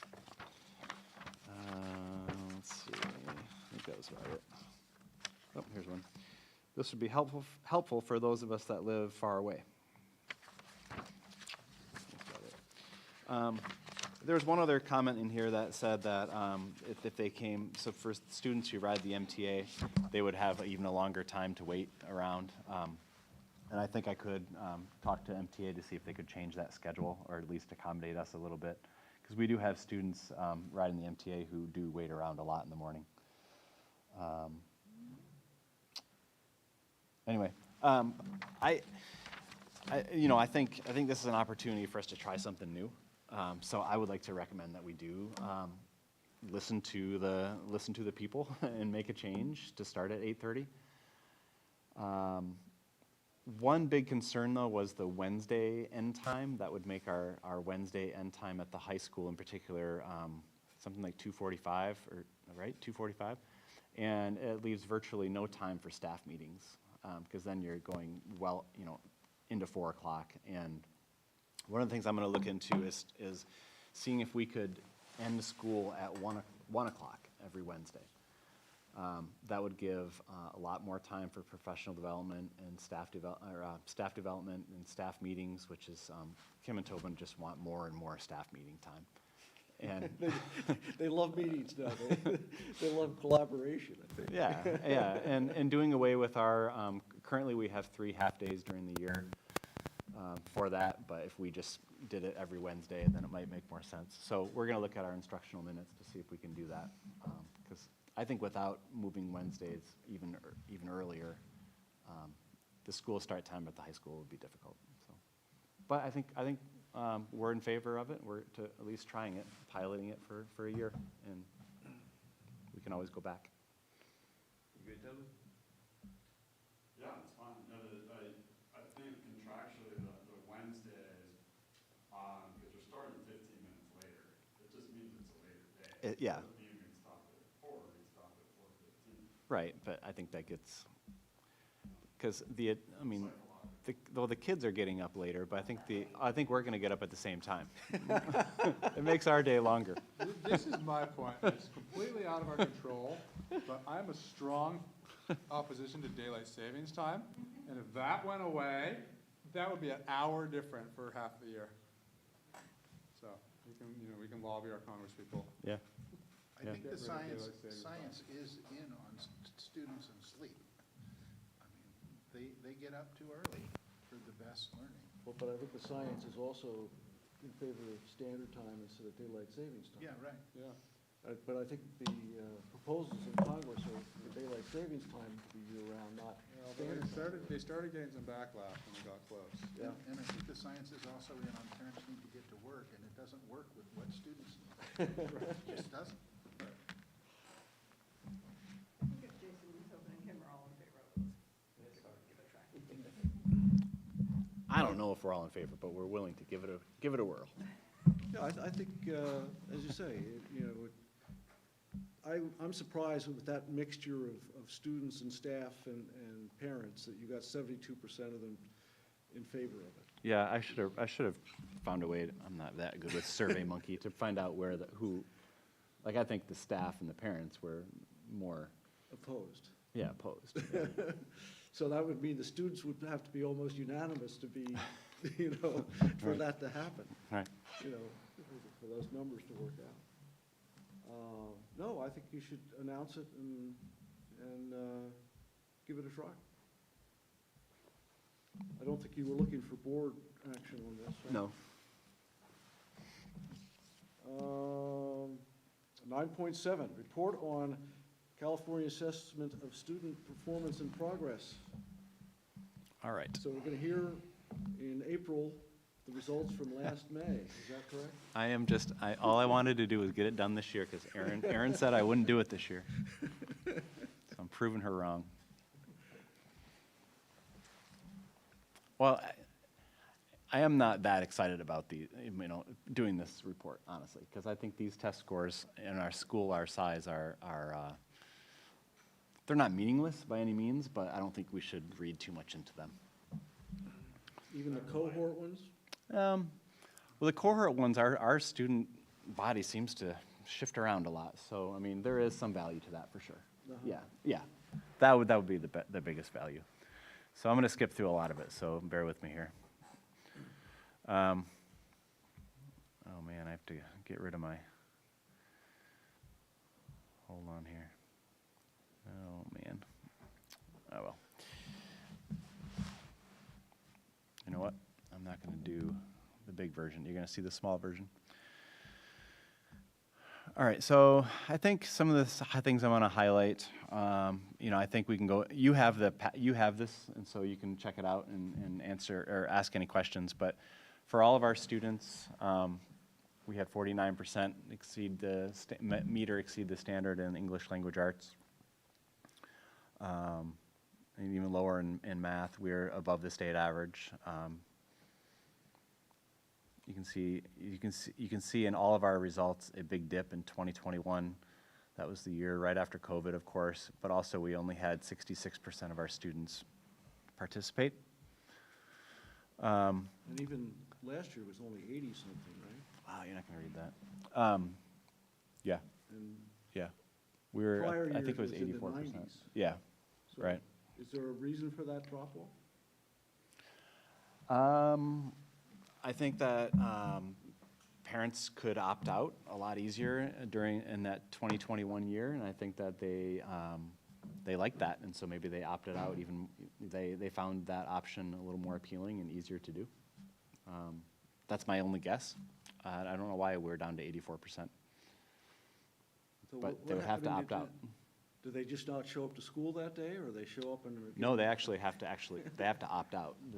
It's a process that they have to. Right, but I mean, No, yeah, they come to school. They They just don't don't get a day take the off, test. right? No, they just don't take the test. So, let's go into the cohorts, I guess. So this is the only way you can really measure, because this is roughly the same students taking the test, but as we know, we have a lot of student turnover. So, here's our fourth graders for their ELA. Fifth grade. And you're really mainly looking at the right column there, the met or exceeded. see, I actually concentrate on the did not meet, because the did not meet is Yeah. the column I'm most concerned about. It's where kids started Mhm. behind and stayed behind. Uh-huh. And we didn't do enough to change that. Mm. And that to me, we talk about, in the younger grades, the importance of reading by third grade. But Mhm. some of this did not meet is reflective of that, not passing that hurdle. Right. I read so much about, some of the programs schools in California have to change that dynamic. And, it's exciting stuff, but they're all in big districts with lots of different options than we have. Well, we did something right in eighth grade. We went from 31% to 0%. So that's good. Yeah, 0% is really good. I like that number, for did not meet. Yeah. Here's 11th grade.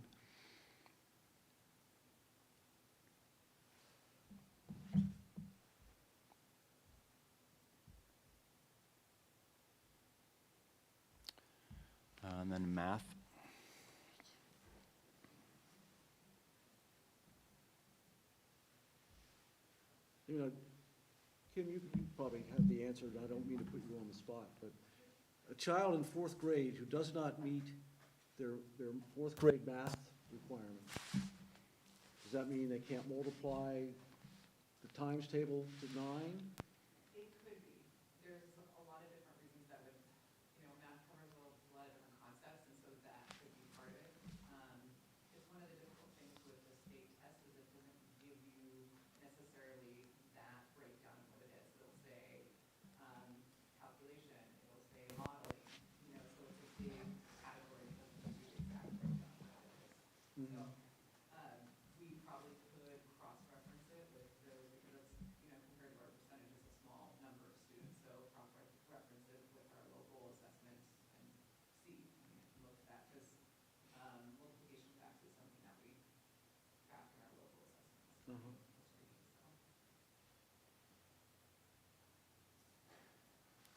Another thing, Michael, is that the dashboard is shifting more to looking at almost like a raw score. And so like the high school can look pretty good compared to the state on the percentages, but is actually below average when you look at the raw score. And the reason they do that is because it is indicated that there's groups of students that are scoring very low. Now that could be partially due to if the student doesn't take it, they've given like a low score.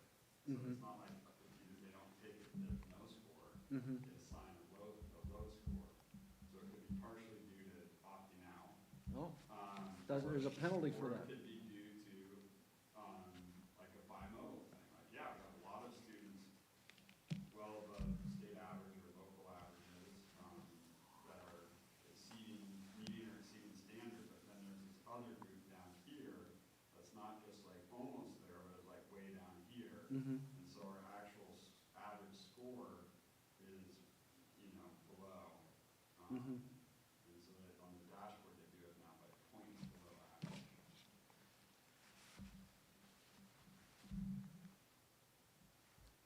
But it's been said many, many times before, and I'm saying it again, with samples that are this small, I think it's really hard to tell, and I wish there was a way of finding out longitudinally if students who are here for many years do better or worse than the So whole. the last slide, right, was one of those cohorts, right? You're comparing the 8th grade score last year with the 5th grade score in 2018 and 19. And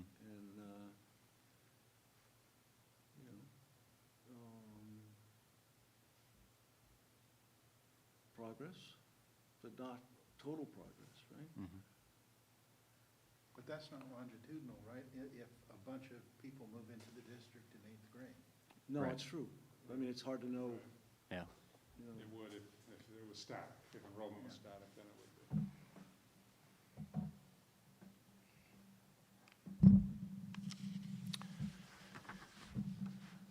So I would like to leave the CASP score section unless somebody has questions, they want to see a certain slide.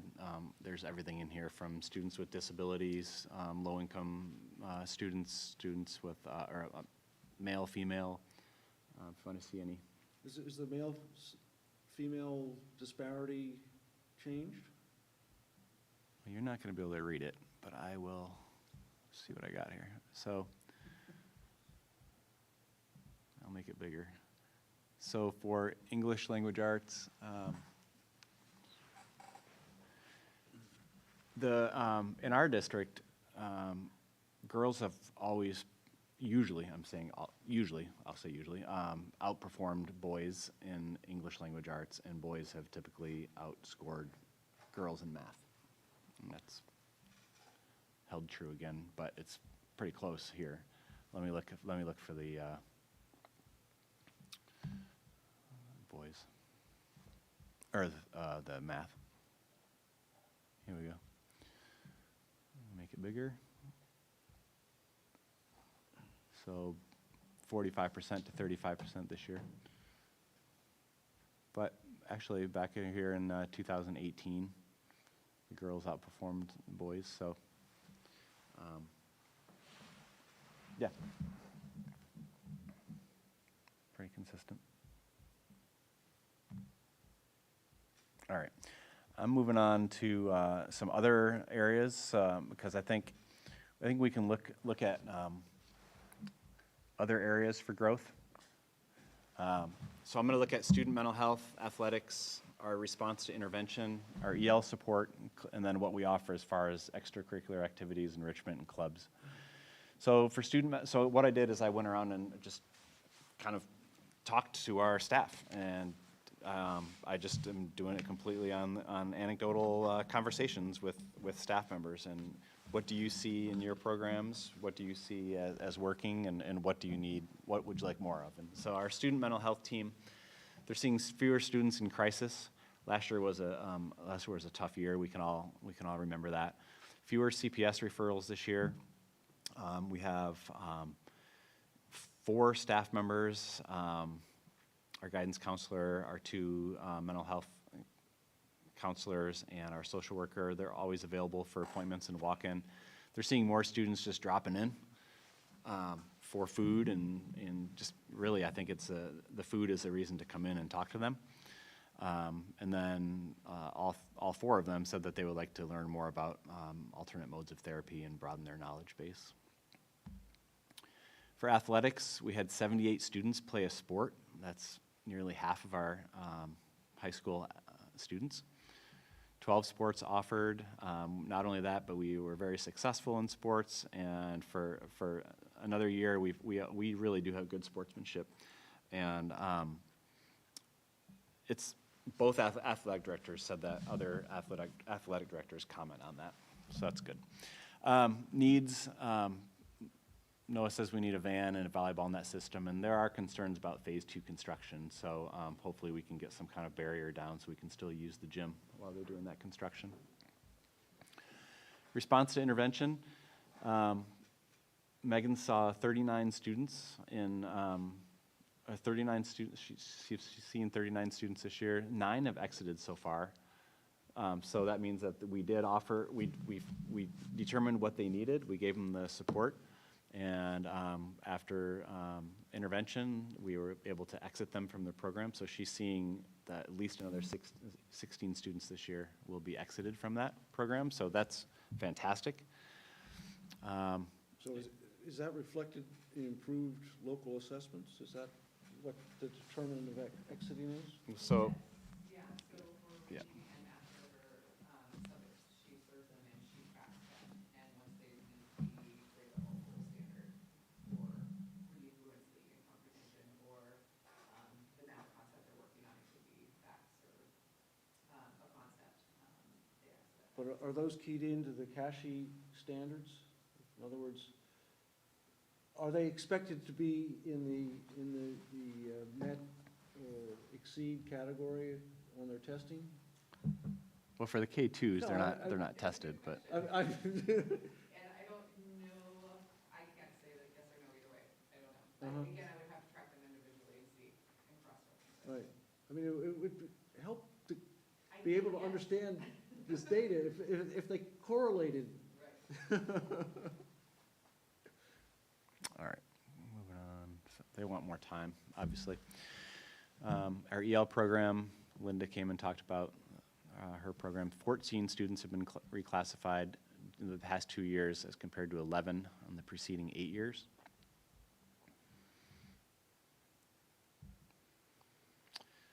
So these are the activities and clubs that are offered at the high school, and some enrichment opportunities. What's pause? What's pause?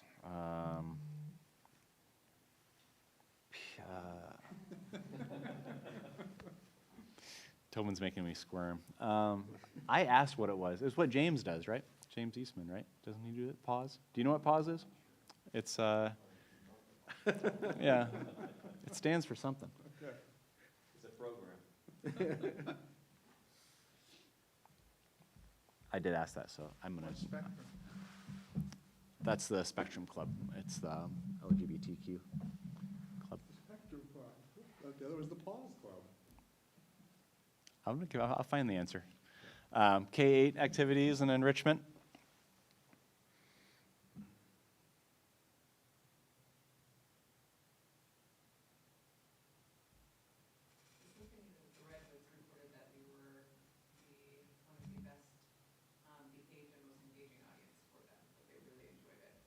said this? The Symphony of the Redwoods, I think, is performance for us. Yes. I heard from several of the musicians as well as the music. She was just very thankful and wanted to come back here to do it in a small group setting, so. Oh, that's great. And they came to our conference meeting and did a Yeah. presentation. Yeah. All right, K-8 athletics.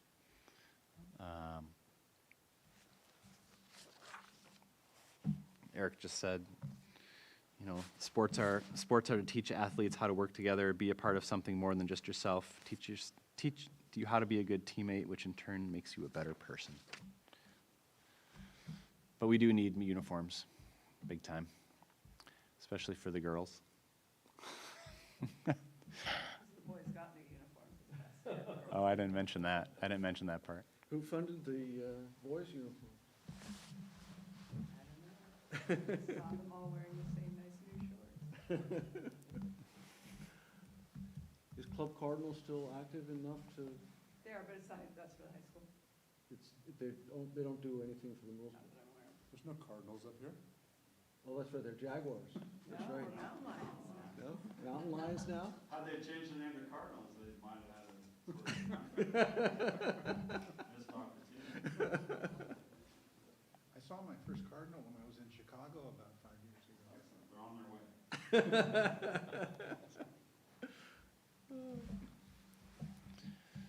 So that's that. So is there more to your report? Nope. Okay. I think at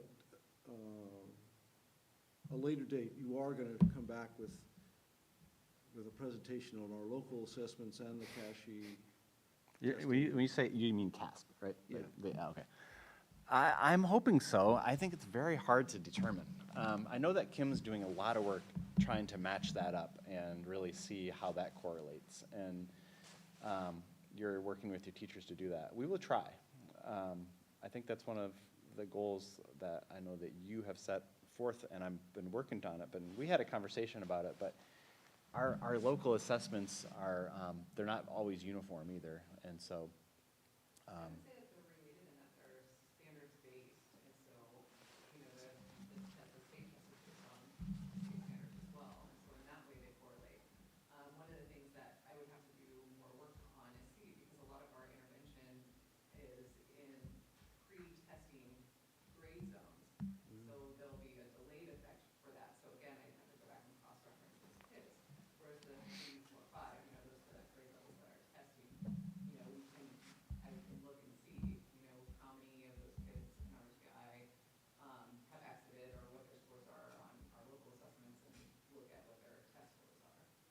Again, that's, I mean, I'm, you know, again, personally less concerned about what our student body is as an average than to be reassured that every year, every student is encouraged and assisted in the growth they need to. I agree with you 100%. And we have such a small number of students that we ought to be able to create wonderful analysis of student A, been here since kindergarten. They've always been at the top of their class, or they've always been at the bottom of their class, or they've rotated, vacillated, and why, and, you know, these kinds of things. but I would argue that we have that. It's just not on paper. Okay. I would argue that our staff members really know our kids, you know? We are small, so we know our families. You know, I can guarantee you Tobin knows every single student's name at the high school and knows, and in fact, that's what I was told when we did the WASC, when we had the WASC. He says, I've never met a principal that knows more about their teachers, their school, and their families. And so I think we have that. It's just not on paper. We don't have somebody doing the spreadsheet, you know? But I think we're there. I mean, not there, but I think we do that. Can't prove it. Doing writing assessments? Yes, yeah, not as robust as we have, but we're working our way back to it. It's changed a little bit in dynamic. The way we used to do it is that we tried to have a theme or a writing prompt that was just site-wide. And the writing committee has been meeting and deciding that that doesn't work well with our curriculum and following the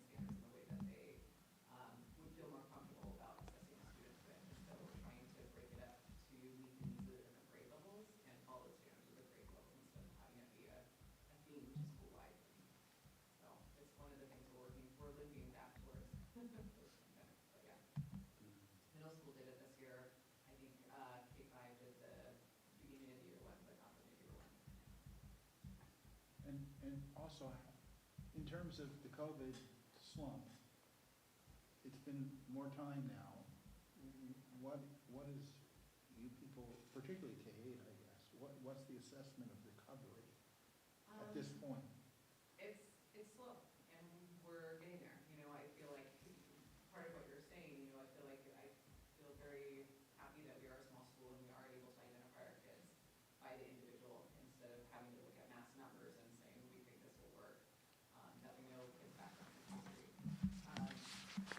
This year, we are battling absenteeism, like I reported last month, that, you know, if a kid is only here 75% of the time, they're getting 75% of the instruction in general class, and then also only 75% or maybe even less of their support, because it might not happen every day.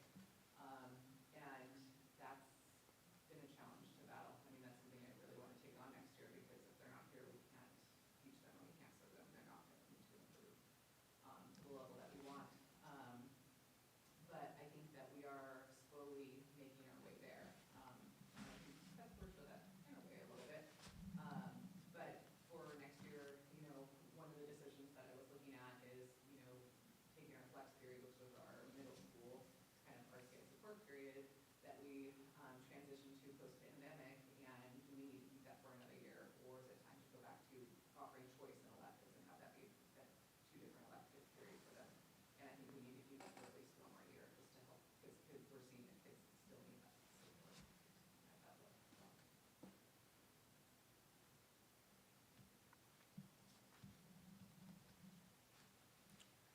Any other thoughts on this issue? Go on to the next. Oh, ratification of the superintendent contract. Any discussion? Nothing changed, right? Well, you know, he got the same increase that Right. all the other. Right, I mean, all the other details. The of other contract. details did change somewhat, but they were mostly eliminating things that we weren't doing, like, you know, requiring a physical exam. I can't find a doctor. You know, what else did we cut out? We cut out monthly reports on his mileage and. I made it just twice a year. Right. And then, you know, the district pays for my cell phone, and it says in there that it would only be for school use, and whatever is above that is will be paid by me, but it's impossible with the data plan to determine what is personal and what's not. And so I asked for that to be taken out. And then there's one more thing that was something that you were supposed to do that was never happening. I forget that though. I could find it. But yeah, it's. And we haven't quite finished our evaluation process, because I haven't heard from, Jim wrote a wonderful summary of our discussion, and I sent it out to people, and I haven't gotten feedback from everybody saying. I realized that again today, that I owe you. You had me nervous. I thought maybe my email hadn't No, gone no, through. no. Jim was very prompt, but I think Mark responded, so I was really waiting for Emily and Winspirit, but we'd like to get that done soon. Oh, the whole physical exam. Yeah, I was supposed to then bill the district for my doctor's visit. I never have done that. But I can't even, I haven't been to the doctor in years, so I should probably go. That's probably why that's in there. I could keel over at any moment. So is there a motion to approve the new contract? I so move. You're good with it, right, Jason? Yeah. I second. Would you call the roll, please, Aaron? Griffin? Yes. Trustee Gay? Yes. Trustee Morton? Yes. Trustee Helm? Yes. Trustee Schaefer? Yes.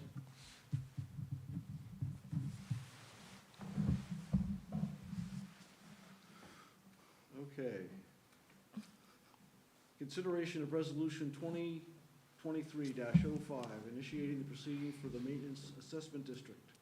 In order to continue to collect and use fees through the MAD, the board must initiate the review and adopt this process annually. And this is the first of several steps. So, are there any questions about this? Hearing none, would someone make the motion to approve Resolution 2023-05? I so moved. I'll second. Thank you. Aaron, would you please call the roll? Trustee Griffin? Yes. Trustee Gay? Yes. Trustee Morton? Yes. Trustee Ohm? Yes. Trustee Schaefer? Yes.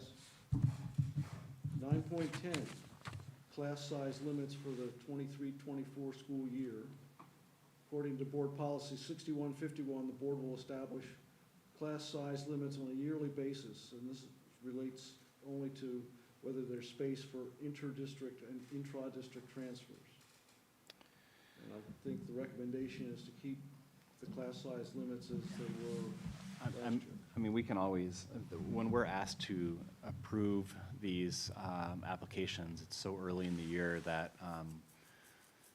we always project a high enrollment because, especially now with our budget cuts. So the numbers don't really mean much until we are going back to a district of choice program where we're able to accept more students anyway. So I would just leave them the same.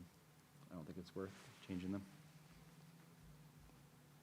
They honestly don't really mean that much unless we have a full operating district of choice program.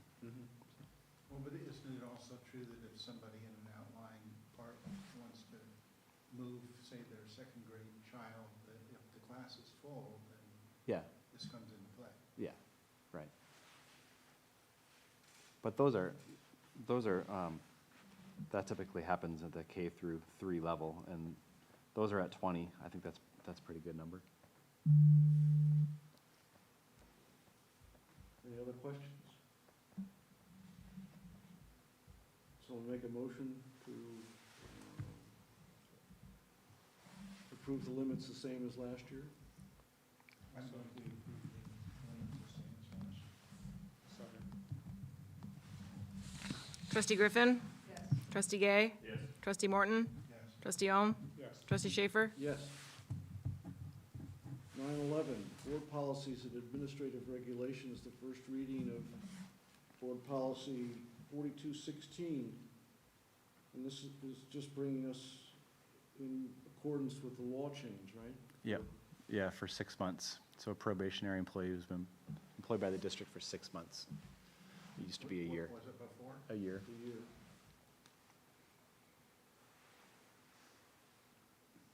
So approving it as a first reading, we'll put it on the consent calendar next time for final adoption. Should someone make a motion to do that? I so moved. Thank you. Second. Trustee Griffin? Yes. Trustee Gay? Yes. Trustee Morton? Aye. Trustee Ohm? Yes. Trustee Schaefer? Yes. And then 9.12 is further changes to our independent study. Yeah, so I realized that we did not include the emergency school closures section of this for the J13 in case we need to apply for a waiver from the state. So you can disregard the first red where it says should in most cases be no more than 1 week on page 2. We already did that change, but the emergency school closures is the one you need to We're focus just on. adding that section Yeah. back into what we previously approved. Yeah. And this is, Do you have a question? Comment. It appears that there's a paragraph that, if we're going to add that section, there's a redundant paragraph on page 2. It's right above the written agreements section. Paragraph that starts, independent study is offered to any student impacted by any of the conditions listed. Right. That's the same concept. So that language did not apparently meet muster. So we're gonna probably have to take that first paragraph out and add that entire red area. So thank you. I will take that out. so we'll bring back a First reading. first reading with the changes. Yep. Okay. And it's working for you, the policy changes to Yeah. do it? Yep. Okay. This is information only, so.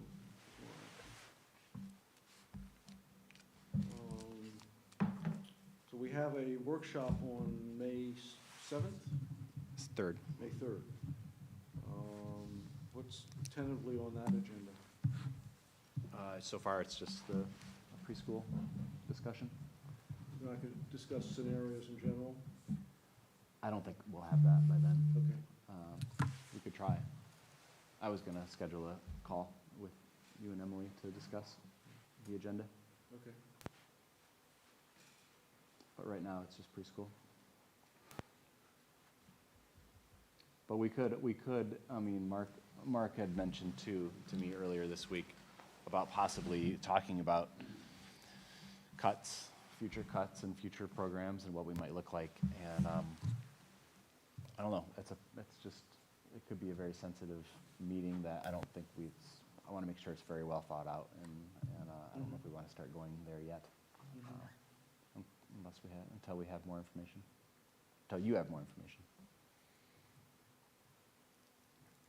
I think we might try to sort of create a list of scenarios, Yeah, that we could do. as opposed to discussing them in detail, Right, but just right. saying, what if we do X, Y, and Z? And then what if, that's one choice. What if we Right. do A, B, and C? I like What if that, we yeah. do, you know, My concern with that is just confidentiality in terms of if it's a public meeting, Mhm. if there are people there, if there are misunderstandings, if rumors start, it could Right. make the process very difficult. I think that's inherently a problem for us. It you know. is, absolutely, you're right, Yeah. and the less of it, the better, just in terms of school being a place where people are feeling as possible, given the stress that's created. But I think it's hard for us to have discussions without, you know, putting things on the table that we know aren't popular. I agree, as a board.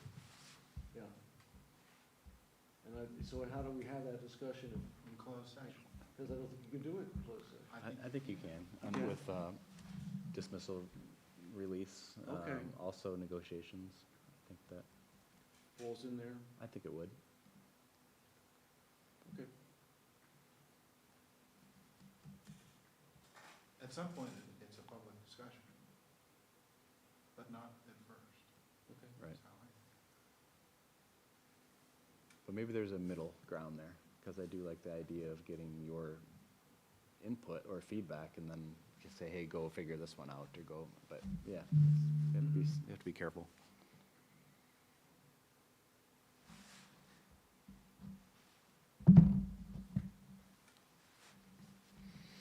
Well, then we're adjourned.